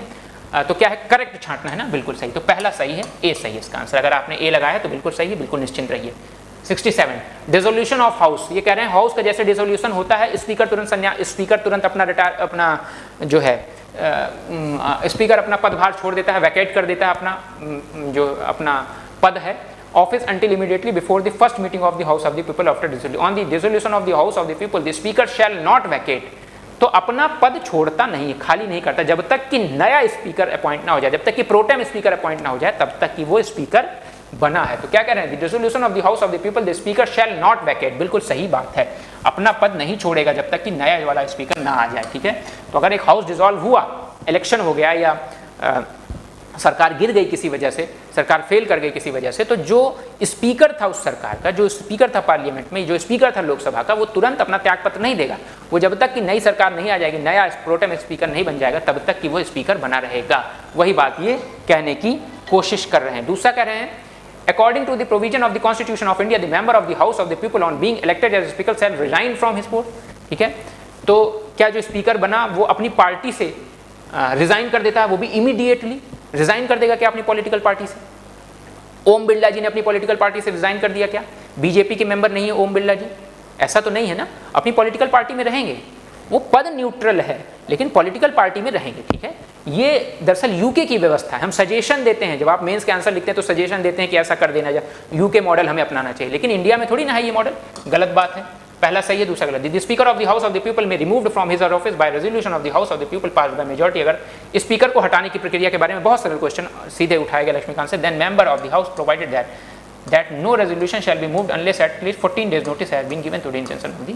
तो जैसे आप दूसरा गलत करेंगे, करेक्ट, जैसे आपने दूसरा ऑप्शन हटाया सीधे आप सी पर पहुंच गए। सी जिन्होंने लगाया है बिल्कुल सही है, ध्यान रखिएगा, ठीक है। Consider the following statement, if question arise to whether a member of parliament member of the house of the people has become subject to disqualification, 10th schedule की, आरपीए नहीं है ये, ठीक है, ध्यान रखिएगा। दो तरह से मेंबर हटाए जा सकते हैं, मेंबर ऑफ पार्लियामेंट और मेंबर ऑफ लेजिस्लेटिव बॉडी के मेंबर, लेजिस्लेटिव असेंबली के मेंबर, या तो 10th शेड्यूल के थ्रू, या तो अंडर 10th शेड्यूल और अंडर आरपीए, ठीक है, रिप्रेजेंटेशन ऑफ पीपल एक्ट। तो ये कह रहे हैं people has become subject to rules under the 10th schedule, the president decision in according with the opinion of council of union minister shall be final. President का decision council of minister के decision के हिसाब से final होगा 10th schedule में। या कह रहे हैं there is no mention of word political party in the constitution of India. नहीं भाई, जब बात आई 10वीं अनुसूची जोड़ी गई, 52nd कॉन्स्टिट्यूशनल अमेंडमेंट किया गया, तो पॉलिटिकल पार्टी, अगर यहाँ लिखा होता originally there is no mention of word political party in the constitution of India originally, तो ओरिजिनली कोई मेंशन नहीं था पॉलिटिकल पार्टी। लेकिन जब 52nd कॉन्स्टिट्यूशनल अमेंडमेंट आया उस दौरान, उसके बाद जब 10वीं अनुसूची जोड़ी गई, उसके बाद क्या कर दिया गया, पॉलिटिकल पार्टी टर्म लाया गया, ठीक है। और ये प्रेसिडेंट नहीं, स्पीकर का मामला, ठीक। तो neither one, sorry, there is no mention of, mention है, ये गलत हो गया, ये गलत हो गया, नाइदर वन। इसमें अगर आपने डी लगाया है तो बिल्कुल सही, ठीक। अब इसमें विच ऑर्गेनाइजेशन, नेचुरल रिस्टोरेशन लॉ की बात है तो European union, natural restoration law, European union, अगर आपने पढ़ा होगा तो बिल्कुल सही किया होगा। In India, state government have no power for making rule for grant of concession in respect to extradition of minor mineral। भाई माइनर मिनरल जो होते हैं, जैसे बालू हो गया, इन सबको माइनर मिनरल कहते हैं। घोषित कौन करता है, सेंट्रल गवर्नमेंट किसी मिनरल को बता सकती है माइनर मिनरल है, मेजर मिनरल। लेकिन जो माइनर मिनरल होते हैं उन पर अथॉरिटी किसकी होती है, स्टेट गवर्नमेंट की होती है, उससे रिलेटेड वो रूल्स वगैरह बना सकते हैं। माइनर मेजर मिनरल पर 2019 में भी क्वेश्चन पूछा जा चुका है, ठीक है। तो in India state government have no power for making rule for grant of concession in respect of extraction of minor mineral. State government को कोई अधिकार ही नहीं है, गलत बात है, स्टेटमेंट 1 गलत है। जैसे स्टेटमेंट वाले क्वेश्चन में जैसे एक स्टेटमेंट गलत निकल गया, आप आंसर तक पहुंच सकते हैं। Statement 1 is correct, both correct है, इसमें 1 is correct, 1 is not correct, इसका आंसर होगा डी, ठीक है, डी होगा इसका आंसर। क्यों? क्योंकि भाई पहला गलत है और इसी ऑप्शन में लिखा है पहला गलत है। स्टेट गवर्नमेंट का हस्तक्षेप ही नहीं होगा, नहीं, हस्तक्षेप होगा भाई। 70 में नेचर रिस्टोरेशन लॉ किसका है, यूरोपियन यूनियन। चलिए 71 देखो, पहली बार न्यूमेरिकल भी पूछ लिया है, इस बार न्यूमेरिकल भी पूछ लिया, कुछ छोड़ा नहीं, सी सेड बीसी में पूछ लिया, ठीक है। Suppose the revenue expenditure of 80,000 crore, revenue expenditure दिया हुआ, रेवेन्यू रिसीट दी हुई है, ठीक है। तो फिजिकल डेफिसिट निकाल सकते हैं कि नहीं, रेवेन्यू डेफिसिट निकाल सकते हैं कि नहीं, रेवेन्यू डेफिसिट निकाल सकते हैं कि नहीं भाई। रेवेन्यू एक्सपेंडिचर दिया है, रेवेन्यू रिसीट दिया है, तो रेवेन्यू डेफिसिट निकल जाएगी कि नहीं। 80,000 में से 60,000 घटा दीजिए, 20,000 करोड़ रुपए आ गया। 80,000 करोड़ में से 60,000 करोड़ घटा दो, 20,000 करोड़ आ गया, तो पहला तो सही है। फिर कह रहे हैं फिजिकल डेफिसिट निकालना है। फिजिकल डेफिसिट निकालने के लिए इसमें डेटा कम दिया है, टोटल एक्सपेंडिचर दिया है क्या, नहीं दिया है, तो फिजिकल डेफिसिट आप नहीं निकाल सकते, गलत है। दूसरा जैसे हटाओगे वैसे पहला और तीसरा, इसका पहला और तीसरा। अब देखना इसमें डेटा डिफिशिएंट तो नहीं आएगा, क्वेश्चन पूरा नहीं, टोटल एक्सपेंडिचर दिया होना चाहिए भाई। फिजिकल डेफिसिट के लिए टोटल एक्सपेंडिचर दिया होना चाहिए कि नहीं दिया होना चाहिए, क्वेश्चन में कहाँ दिया हुआ है टोटल एक्सपेंडिचर, नहीं। तो इसमें दूसरा हटा दीजिए, पहला और तीसरा। प्राइमरी डेफिसिट 4,000 रुपये, 10,000 में से 20,000 में से आपका 6,000, ठीक है, पहला और दूसरा, ठीक। ये कह रहे हैं INSTC international north south corridor की बात करें, इंडिया से central Asia, Europe via Iran. भाई हम पाकिस्तान जो है दिक्कत क्रिएट करता है हमको सेंट्रल एशिया तक पहुंचने के लिए, तो हमने चाबहार पोर्ट के थ्रू ईरान के थ्रू अफगानिस्तान से देरान जेलाराम रोड को होते हुए सेंट्रल एशिया तक पहुंच जाएंगे। उसी वजह से अज़गाबाद एग्रीमेंट, INSTC यूरोप और रशिया को जोड़ते हुए अपना यहाँ इंडिया तक जुड़ जाएंगे। इसी को तो कहा गया है भाई international north south corridor, transport corridor. तो इंडिया से सेंट्रल एशिया वाया यूरोप और ईरान, ठीक है। इंडिया से central Asia to Europe, India से central Asia Kazakhstan, Uzbekistan, Kyrgyzstan, Turkmenistan, ये वाले शहरों, ये वाले कंट्रीज से होते हुए रशिया और यूरोप तक पहुंचना ईरान के रास्ते से, इसी को INSTC बोलते हैं। सिंपल सा पूछ लिया। On the of the two major ethanol producer on the world, that is Brazil and United State. हाँ बिल्कुल सही बात है, ब्राजील और यूनाइटेड स्टेट में एथेनॉल बहुत ज़्यादा मात्रा में है, बिल्कुल बिल्कुल कह रहे हैं। And the United States of America the former producers more ethanol than the latter. कह रहे हैं ब्राजील ज़्यादा एथेनॉल प्रोड्यूस करता है अमेरिका से। नहीं भाई, अमेरिका में सबसे ज़्यादा, अमेरिका में ज़्यादा होता है एथेनॉल, उसके बाद ब्राजील। तो पहला स्टेटमेंट गलत है। अब स्टेटमेंट वालों में अगर एक दो गलत मिल गया तो सीधे आप आंसर पे पहुंच जाएंगे। वन करेक्ट, दोनों करेक्ट, वन नॉट करेक्ट, सीधे डी पर पहुंच जाओगे, इसमें कोई दिक्कत ही नहीं है, ठीक है। डी भाई आपको पता होना चाहिए एथेनॉल कहाँ है सबसे ज़्यादा, यूएसए में। प्रोडक्शन एथेनॉल का सबसे ज़्यादा कौन है, यूएसए में। ये कह रहे हैं वर्ल्ड बैंक ने सजेस्ट किया है कि 35 डिग्री रूटीन तापमान जो है उससे ज़्यादा बढ़ जाएगा इंडिया का तापमान, तो क्या क्या दिक्कतें होंगी। साइक्लोन आ सकता है, फ्लड आ सकता है, ट्रॉपिकल साइक्लोन है, फ्लड है, ड्रॉट है, बिल्कुल सही। The survival of animal including human will be affected as shedding of their body heat through precipitation will be affected. तो कितना अफेक्टेड होगा, हम मर जाएंगे, क्या हो जाएगा, तो विल बी अफेक्टेड। तो एक नॉर्मल एक जनरल सा स्टेटमेंट बनाया, हाँ अफेक्ट करेगा भाई, आपको परेशानी होगी जब इससे ज़्यादा टेम्परेचर, नॉर्मल टेम्परेचर बढ़ेगा। तो दोनों स्टेटमेंट सही हैं, बोथ 1 और 2, ठीक है। 74 का सी। एक कंट्री का फिजिकल डिफिसिट कितना है, 50,000 रुपये, ठीक है। इट इज़ रिसीविंग 10,000 रुपये, 50,000 करोड़ रुपए है और 10,000 करोड़ रुपए नॉन डेट कैपिटल से इसको मिल रहा है। The countries interest liabilities are 1500। अरे भाई 50,000 में से इंटरेस्ट लाइबिलिटीज घटा दो तो क्या मिल जाएगा आपको, ग्रॉस प्राइमरी डेफिसिट मिल जाएगा कि नहीं भाई। फिजिकल डेफिसिट में से अगर आप इंटरेस्ट लाइबिलिटी हटा दोगे तो क्या मिलेगा, gross primary deficit. Primary deficit यही तो होता है ना, जितना फिजिकल डेफिसिट उसमें से जो आपकी इंटरेस्ट लाइबिलिटीज है उनको घटा दीजिए। तो 50,000 में से 1500 घटा दोगे तो कितना बचेगा, 50,000 में से 1000 का 49,000, 49,000 में 48,500, ठीक है, 48,500। इसका आंसर कितना हुआ, 75 का ए, ठीक है, 75 का ए, ठीक है। बहुत तेजी से करना है। ये देखिए, ये थोड़ा कठिन क्वेश्चन आपको लग सकता है लेकिन बड़ा कॉमन सेंस वाला क्वेश्चन था। ये कह रहे हैं finance commission 15th finance commission की रिपोर्ट रिकमेंडेशन के बारे में कह रहे हैं। It has recommended grant of 4800 crore 2022 से 2025-26 तक incentivising state to enhance educational outcome. अब हमें क्या पता कि भाई कितना दिया, 4800 करोड़ दिया है कि नहीं दिया है, आप देख के घबरा जाओगे फिर छोड़ दोगे। लेकिन दूसरा स्टेटमेंट देखिए, 45% of net proceed of union taxes are to be shared with state. 45% है क्या, ये तो वेल नोन फैक्ट है। अगर आप सिविल सर्विसेज की तैयारी कर रहे हैं तो इतना तो पता ही होगा, 14वीं फाइनेंस कमीशन में कितना दिया, 15वीं फाइनेंस कमीशन में कितना दिया। तो 41-42% वाला मामला को 45% इन्होंने कैसे पहुंचा दिया। दूसरा स्टेटमेंट गलत, और जैसे ही आपने दूसरा स्टेटमेंट गलत किया, दूसरा काटा, आप सीधे सी पर पहुंच गए। सी इसका सही आंसर, ठीक है। कुछ नहीं है, फिर आप देखो कि 45,000 करोड़ दिया है परफॉर्मेंस बेस्ड इंसेंटिव। अरे भाई हमको नहीं पता, नहीं याद है, ठीक है। और ये तो सबको पता होता है, tax effort criteria, physical performance अगर आपकी अच्छी होगी तो आपको टैक्स में जो है आपको कोई बेनिफिट मिलेंगे। आईबीआरडी के बारे में क्या कर रहे हैं, वर्ल्ड बैंक का ही तो नाम है आईबीआरडी, वर्ल्ड बैंक आईबीआरडी हुआ करता था, international bank for reconstruction and development. तो कह रहे हैं it provides loan and guarantee to middle income countries, बिल्कुल सही बात है। It works single handedly to help developing countries to reduce poverty. ये अकेले काम करता है, जो डेवलपिंग कंट्रीज होती हैं उनमें पॉवर्टी खत्म करने के लिए अकेले काम करता है। हेलो, हाँ बताइए।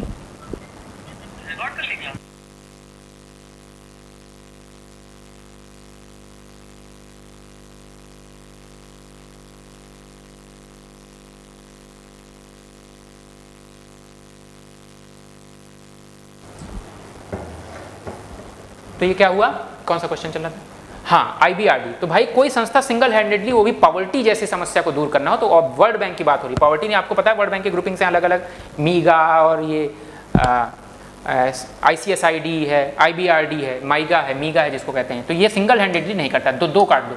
तो जैसे ही दो आप काटोगे देखो क्या पहुंच जाओगे आंसर तक। जैसे ही आपने दो को स्ट्राइक ऑफ किया, दो गया 1 और 3, बिल्कुल वर्ल्ड वॉर 2 के बाद ही रिकंस्ट्रक्शन, इसके लिए इसका नाम ही था reconstruction and development. World war 2 में जितनी तबाही मची थी उसको रिवर्स करने के लिए ये आया था, मिडिल इनकम कंट्रीज की हेल्प कर रहा है, ठीक है। तो सी इसका, जिसका भी जिन्होंने इसलिए लगाया। आरटीजीएस और नेफ्ट, आप आरटीजीएस और नेफ्ट करते हैं, पैसा का ट्रांसफर करते हैं इधर उधर से, तो वही आरटीजीएस और नेफ्ट पे क्वेश्चन पूछ लिया। इन आरटीजीएस, अब अगर आपको आरटीजीएस का फुल फॉर्म पता था तो ये सीधे कर सकते थे, देखो, लेकिन होशियारी के साथ उन्होंने आरटीजीएस का फुल फॉर्म नहीं लिखा, क्योंकि जो छोटी बातें होती हैं उनको बताने की आवश्यकता नहीं होती कि आपको बताएं कि आरटीजीएस क्या है। Real time gross settlement, NEFT, ठीक है, रियल टाइम ग्रॉस सेटलमेंट। तो जब कह रहे real time gross settlement, the settlement time is instantaneous while in case of NEFT it takes some time. तो जिसका नाम ही रियल टाइम है तो इसमें तुरंत हो जाता है, इसमें नेफ्ट में क्या होता है, इलेक्ट्रिक ट्रांसफर जो होता है वो उसमें थोड़ा टाइम लगता है। बिल्कुल सही बात है भाई, रियल टाइम है, इसका नाम ही है तो तुरंत हो जाएगा। ठीक है, in RTGS the customer is charge inward taxation while that not for case of NEFT. अच्छा ये बताइए, जब आप किसी को आरटीजीएस से नेफ्ट के थ्रू पैसा भेजते हैं तो क्या कुछ पैसे काटता है? आरटीजीएस में कुछ पैसे काटता है क्या? आपके पिताजी ने आपको आरटीजीएस पैसा भेजा 20,000 रुपये, ठीक है, तो क्या 19,800 रुपये पहुंचा? नहीं, कोई पैसा नहीं कटता। Operating hours for RTGS are restricted on certain days while that is not true for NEFT. शायद ये उल्टा लिखा हुआ है, तो आपको पहला तो सही है, पहला सही है, ठीक, पहला बिल्कुल सही है, ठीक है। आरटीजीएस में इनवर्ड ट्रांजैक्शन के पैसे नहीं काटे जाते। दूसरा भी बिल्कुल सही है, तो पहला और दूसरा, पहला और दूसरा, ठीक है, पहला और दूसरा। तीसरा उल्टा लिखा हुआ, तीसरा उल्टा लिखा हुआ, ठीक है। तो जिन्होंने बी लगाया बिल्कुल सही। अब देखो क्या पूछ रहे हैं, इंडिया का जो यूपीआई है, यूनिफाइड पेमेंट इंटरफेस, वो किन किन कंट्रीज में चलता है? प्रधानमंत्री जी जाते हैं कई देशों में यूपीआई की शुरुआत करते हैं, तो आपको याद है यूएई में इन्होंने शुरू कर दिया, सिंगापुर में शुरू कर दिया था, फ्रांस में शुरू कर दिया था, जर्मनी में किया क्या? नहीं। बांग्लादेश में किया क्या? नहीं। तो कितने? 5 में से 3 में शुरू किया, तो ओनली 3। इसका आंसर बी, ठीक है, 79 का बी। पीएम सूर्य घर मुफ्त बिजली योजना, पीएम सूर्य घर मुफ्त बिजली योजना, अरे भाई सोलर लाइट आजकल सब लोग लगवा रहे हैं, उससे रिलेटेड क्वेश्चन है कि नहीं? पीएम सूर्य घर मुफ्त बिजली योजना, ठीक है। तो it target installation of 1 crore, हाँ भाई इसका टारगेट ही है 1 करोड़ से ज़्यादा रूफ टॉप पैनल लगाना रेजिडेंशियल सेक्टर में, बिल्कुल सही बात, पहला statement. The ministry of new and renewable energy aims to impart training installation. अब training, installation, operation, maintenance, repair, जो solar roof top solar panel है उनके लिए ट्रेनिंग देना, उनको ऑपरेटिव कैसे होगा, उनका रिपेयरिंग कैसे होगा, ये ministry of new and renewable energy की रिस्पॉन्सिबिलिटी नहीं है। दूसरा स्टेटमेंट गलत है। 3 लाख से ज़्यादा स्किल्ड मैन पावर क्रिएट करना है, जनरल सा स्टेटमेंट लिखा, तो दूसरा गलत है, पहला और तीसरा बिल्कुल सही है, पहला और तीसरा बिल्कुल सही है। Ministry of new and renewable energy का काम ट्रेनिंग देना, ऑपरेशन और इंस्टॉलेशन नहीं है, ठीक है। 2, 1 और 3 बिल्कुल सही है। तो अगर आपने बी लगाया है तो बिल्कुल सही है, ऑथेंटिक आंसर की है ये भैया। ये कह रहे हैं इंडियन पॉलिटी के रेस्पेक्ट में, देखो कितना easy question, on ordinance can amend any central law. Ordinance जो पास होता है वो कोई किसी भी कानून को परिवर्तित कर सकता है। An ordinance can abridge fundamental right, कभी नहीं। किसी फंडामेंटल राइट को आप ऑर्डिनेंस लाकर बदल सकते हैं क्या? नहीं बदल सकते भाई, ऑर्डिनेंस से कोई फंडामेंटल राइट कैसे बदल जाएगा? तो दूसरा गलत है। देखो क्या, दूसरा को गलत काटने के बाद आंसर तक पहुंच सकते हो क्या? करेक्ट पूछा है, दूसरा गलत है, दूसरा गलत है, दूसरा, सीधे आंसर तक। देखिए कितनी एलिमिनेशन टेक्निक कम कर रही है। आप कह रहे हो कि जो है पेपर कठिन है, सी, जिन्होंने सी लगाया है बिल्कुल सही है, कुछ देखना ही नहीं, कुछ पढ़ना ही नहीं था, ठीक है। चलिए, ये कह रहे हैं कुछ राज्य हैं उनके बनने के कुछ कारण है 19 से। Arunachal Pradesh, the capital is named after a fort and Arunachal, हाँ, and the state has 2 national park. Arunachal Pradesh में 2 नेशनल पार्क हैं, ठीक है, और एक फोर्ट के नाम पर इसका नाम है, ठीक है, बिल्कुल सही है। Nagaland, the state came into existence on the basis of constitutional amendment act के थ्रू। आप लोगों ने राज्यों के बनने का क्रम पढ़ा होगा और किस किस कॉन्स्टिट्यूशनल अमेंडमेंट के थ्रू कौन कौन राज्य बना, तो नागालैंड कॉन्स्टिट्यूशनल अमेंडमेंट एक्ट के थ्रू बना, ये भी सही बात है। त्रिपुरा कह रहे हैं initially part C state, 4 part में स्टेट डिवाइड थे, ठीक है, उसके बाद आपका स्टेट रीऑर्गेनाइजेशन एक्ट आता है, सब चीज़ें होती हैं, ठीक है। Initially part C state become centrally administered territory with the reorganisation state in 1953, later it attained the status of full fledge state, बिल्कुल सही। पहले part A B C D में, तो पार्ट सी में था, फिर उसके बाद जब स्टेट रीऑर्गेनाइजेशन एक्ट बना तो ये फुल फ्लेज स्टेट बन गया। इसमें तीनों सही भैया, तीनों सही, ऑल दी थ्री सी। अब ये कह रहे हैं 83 में with reference to India consider the following: Inter-State Council, National Security Council, Zonal Council। 3 दिया, पूछा क्या है? How many of the above were established as per provision of Constitution? कि Constitution के प्रोविजन से कौन बना? अब इस देखो, इसमें जोनल काउंसिल तो आप सीधे निकाल दो, स्टेट रीऑर्गेनाइजेशन एक्ट से बना है जोनल काउंसिल, ठीक है। नेशनल सिक्योरिटी काउंसिल कानून के थ्रू बना है, ठीक है। इंटर स्टेट काउंसिल की बात कही गई थी कॉन्स्टिट्यूशन में, बाद में इंटर स्टेट काउंसिल बनी, तो केवल इंटर स्टेट काउंसिल, ओनली 1, ठीक है, केवल इंटर स्टेट काउंसिल बनी है कॉन्स्टिट्यूशन के रिकमेंडेशन या कॉन्स्टिट्यूशन के मैंडेट के हिसाब से, ठीक है। तो इस जिन्होंने ए लगाया है वो बिल्कुल सही है, ठीक है, केवल inter state council, only one A. 84 पर, A constitution of India explicitly mention that in certain sphere of governor of a state acts in her own, explicitly mention that in certain sphere the governor acts has his own discretion। अच्छा, the president of India can of his her own reserve a bill pass, the president can own his her own reserve a bill passed by state legislature for his her consideration without it being forwarded by, नहीं, गलत लिखा है। जब तक कि governor किसी bill को forward नहीं करेगा प्रेसिडेंट के लिए कि आपके लिए आपको ये देखना है बिल, ठीक है, तब तक कंसीडर करने के लिए जब तक फॉरवर्ड नहीं करेगा, तो गवर्नर नहीं फॉरवर्ड करेगा, प्रेसिडेंट अपने आप से किसी बिल को कंसिडरेशन के लिए नहीं मांगता, तो दूसरा तो गलत हो गया है। The constitution of India explicitly mention that in certain sphere the governor state has own discretion, नहीं एक्सप्लिसिटली नहीं मेंशन, और इसी वजह से एक्सप्लिसिटली मेंशन ना होने की वजह से कई बार विवाद जैसी स्थिति होती है कि कौन सा गवर्नर की डिस्क्रिशन पावर है, कौन सी गवर्नर की डिस्क्रिशन पावर नहीं है। तो दोनों स्टेटमेंट गलत हैं, डी बिल्कुल सही आंसर है, 84 का डी। कॉन्स्टिट्यूशन के प्रोविजन दिए हैं separation of judiciary from the executive and public sphere of the service, article 50, ठीक है। डीपीएसपी का वैल्यूइंग द प्रिजर्विंग और हेरिटेज कंपोजिट कल्चर, क्या है हमारी फंडामेंटल ड्यूटी, हमारी हेरिटेज और कंपोजिट कल्चर को वैल्यू करना और प्रोटेक्ट करना। Provision of employment, article 14 fundamental right है। तीनों तो सही है, तीनों मैच है करेक्टली, करेक्ट पूछा है ना, how many of correct, all three. अब ये किसी ने अगर ऑल 2 लगाया तो गलत बात है भाई, ये आर्टिकल 50 नहीं है डीपीएसपी, ये हेरिटेज और कंपोजिट, ये हमारी फंडामेंटल ड्यूटी नहीं है क्या। 14 में किसी बच्चे को बचाना एम्प्लॉयमेंट से, 14 साल के कम बच्चे को एम्प्लॉयमेंट ना देना, या एम्प्लॉयमेंट से बचाना या उसके शोषण से बचाना, ये आर्टिकल 14 नहीं, फंडामेंटल राइट नहीं है क्या उसका। तो तीनों तो सही हैं, ऑल 3, सी 85 का सी। अभी आपका केवल मकसद है क्या, आंसर देखना, बाद में समझना, ठीक है।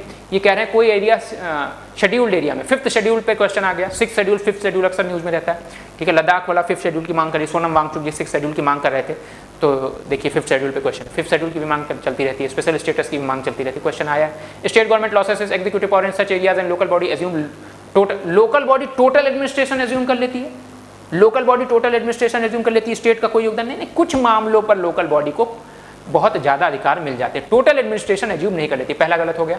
Union government can take over the administration of such areas under certain circumstances on the recommendation of, union government नहीं लेती, प्रेसिडेंट गवर्नर को आदेश दे सकता है। Union government can take over the total administration, नहीं, गवर्नमेंट टोटल एडमिनिस्ट्रेशन अपने हाथ में नहीं लेती, union government total administration.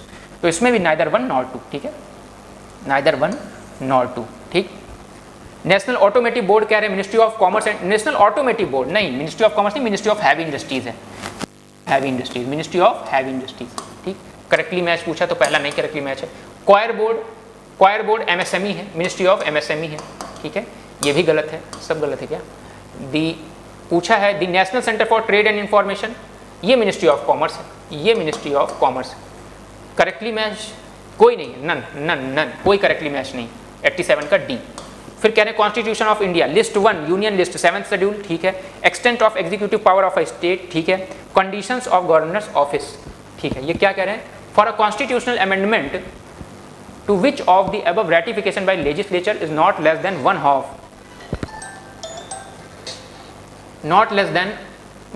Of the state is required before presenting the bill of the president.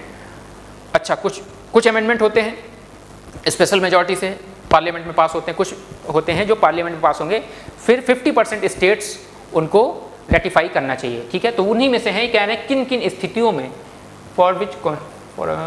किन किन स्थितियों में आपको पास कराना होगा 50% ऑफ द स्टेट लेजिस्लेचर से उस बिल को, ठीक है, उस अमेंडमेंट को।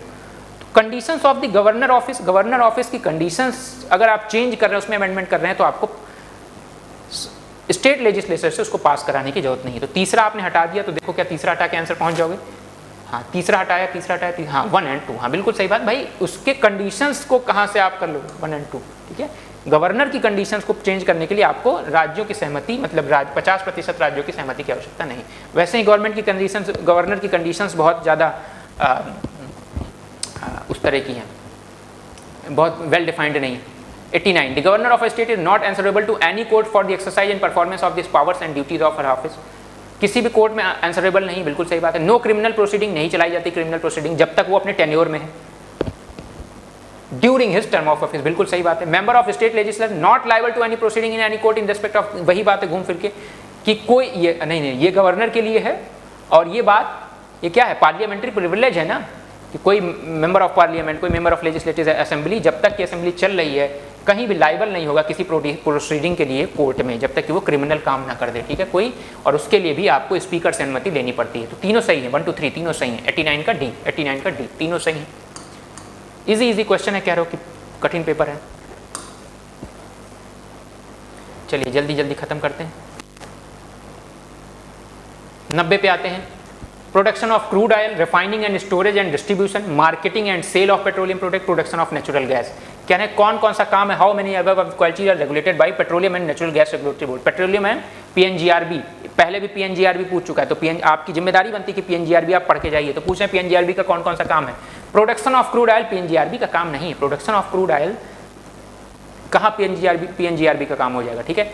जो क्रूड ऑयल प्रोड्यूस हुआ उसको क्या करना, रिफाइनिंग करना, ठीक है, उसमें से जो बाई प्रोडक्ट निकल रहा है उसको अलग करना, उससे फिर मार्केटिंग करना, सेल करना, उससे इनकम जनरेट करना, ये सब है पीएनजीआरबी का। नेचुरल गैस का प्रोडक्शन कर सकती है, ठीक है, ठीक है, नेचुरल गैस के प्रोडक्शन का काम है, ठीक है, क्रूड ऑयल का नहीं, ठीक। तो इसमें पहला गलत है, 3 सही है। चलिए, sedition has become my religion, Gandhi ji ने कहा था, कब कहा था कि सेडिशन मेरा रिलीजन है, ये बिल्कुल सही। पब्लिकली वायलेटिंग साइड, जब दांडी यात्रा, दांडी मार्च कर रहे थे उस दौरान उन्होंने कहा था sedition has become my religion. Famous female figurine, इससे सरल क्वेश्चन हो सकता है क्या? 2-3 क्वेश्चन बहुत सरल हैं, जैसे आपको वो वाला क्वेश्चन मिला, एक क्वेश्चन पहले भी मिला है, और ये देखिए मोहनजोदड़ो में जो डांसिंग गर्ल मिली है वो किस धातु की बनी है? ब्रॉन्ज की, कांसे की धातु, कांसे की बनी हुई थी कि नहीं? चौरी चौरा के बाद जो लोग अरेस्ट हुए थे, लीगल डिफेंस उनका किसने किया था, मतलब वकील कौन थे, वकालत कौन की थी चौरी चौरा के केस में जो लोग अरेस्ट हुए थे उनकी वकालत? मदन मोहन मालवीय और कृष्णकांत ने, ठीक है। थोड़ा सा टफ क्वेश्चन है, लेकिन अगर हो सकता है आपने किसी ने पढ़ा हो तो उनके लिए। हरिजन जो अनटचेबल हैं उनके लिए, उनके अपलिफ्टमेंट के लिए हरिजन नाम से जो प्रोग्राम शुरू किया था गांधी जी ने, कब शुरू किया था? कब? गांधी विन पैक्ट के बाद, पूना पैक्ट के बाद, Congress leadership quit India movement के बाद, गवर्नमेंट ऑफ इंडिया 1930 में? नहीं भैया, पूना पैक्ट के बाद उन्होंने वही जेल में ही हरिजन मूवमेंट अपना शुरू कर दिया था, ठीक है। अब कह रहे पपाया, पाइनएप्पल, गुआवा, कौन है जो पुर्तगीज के द्वारा 16th और 17th सेंचुरी में लाया गया? तीनों, पाइनएप्पल, पपाया और गुआवा तीनों लाया गया 95। अभी कह रहे टाइम जोन, अब इसमें थोड़ा सा डिस्कशन होगा आगे आने वाले समय में, ठीक है। तो मैं आपको बता दे रहा हूँ टाइम जोन से इस बार बहुत समय बाद दो क्वेश्चन टाइम जोन से आए हैं। ये देखिए, ये कह रहे हैं कि किस 4 से ज़्यादा टाइम जोन कहाँ है? तो इसमें अगर देखोगे आप, यूनाइटेड किंगडम की जो लैंड है वो अलग अलग जगह पर है, अलग अलग कॉन्टिनेंट के आसपास हैं, तो जिस कॉन्टिनेंट के पास है वहाँ वाला टाइम जोन उसमें कंसीडर किया जाता है। तो 4 से ज़्यादा टाइम जोन में आ गया यूनाइटेड किंगडम, ठीक है, तो ये आपको ध्यान रखना है। उसी तरह ऑस्ट्रेलिया है, ब्राज़ील है, ये सब 4 से ज़्यादा वाले टाइम जोन है, ठीक है। तो ये थोड़ा सा डिस्प्यूटेड क्वेश्चन रहेगा, इसको भी छोड़ दीजिए, देखिएगा। ये देखिए टाइम जोन का एक और क्वेश्चन है, अंदयार इन सर्बिया, रशिया में है, और नोम इन अलास्का, यूएसए में है। दोनों के बीच की दूरी बहुत कम है और बीच में से टाइम जोन होकर गुजरता है, ठीक है। Few kilometres away, but when people are waking up and getting set for breakfast in दो cities it would be different days. ये कह रहे हैं अलग अलग दिन होंगे दोनों जगह, ठीक है। तो भाई टाइम जोन के एक साइड हो टाइम जोन के, तो अलग अलग समय होगा, अलग अलग।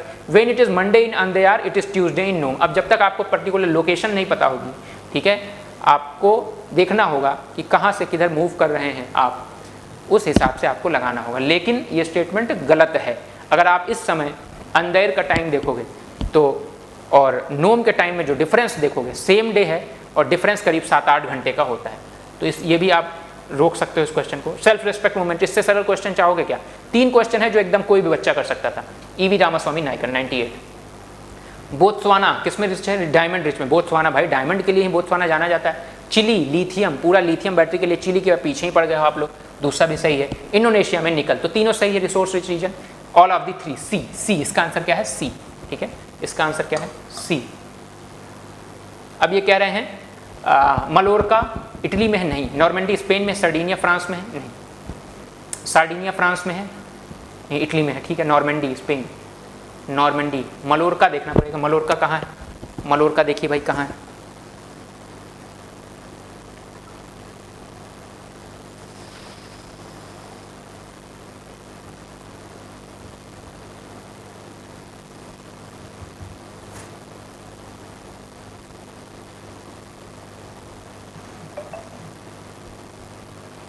मलोरका जो है आपका स्पेन में है, मतलब इटली गलत हो गया।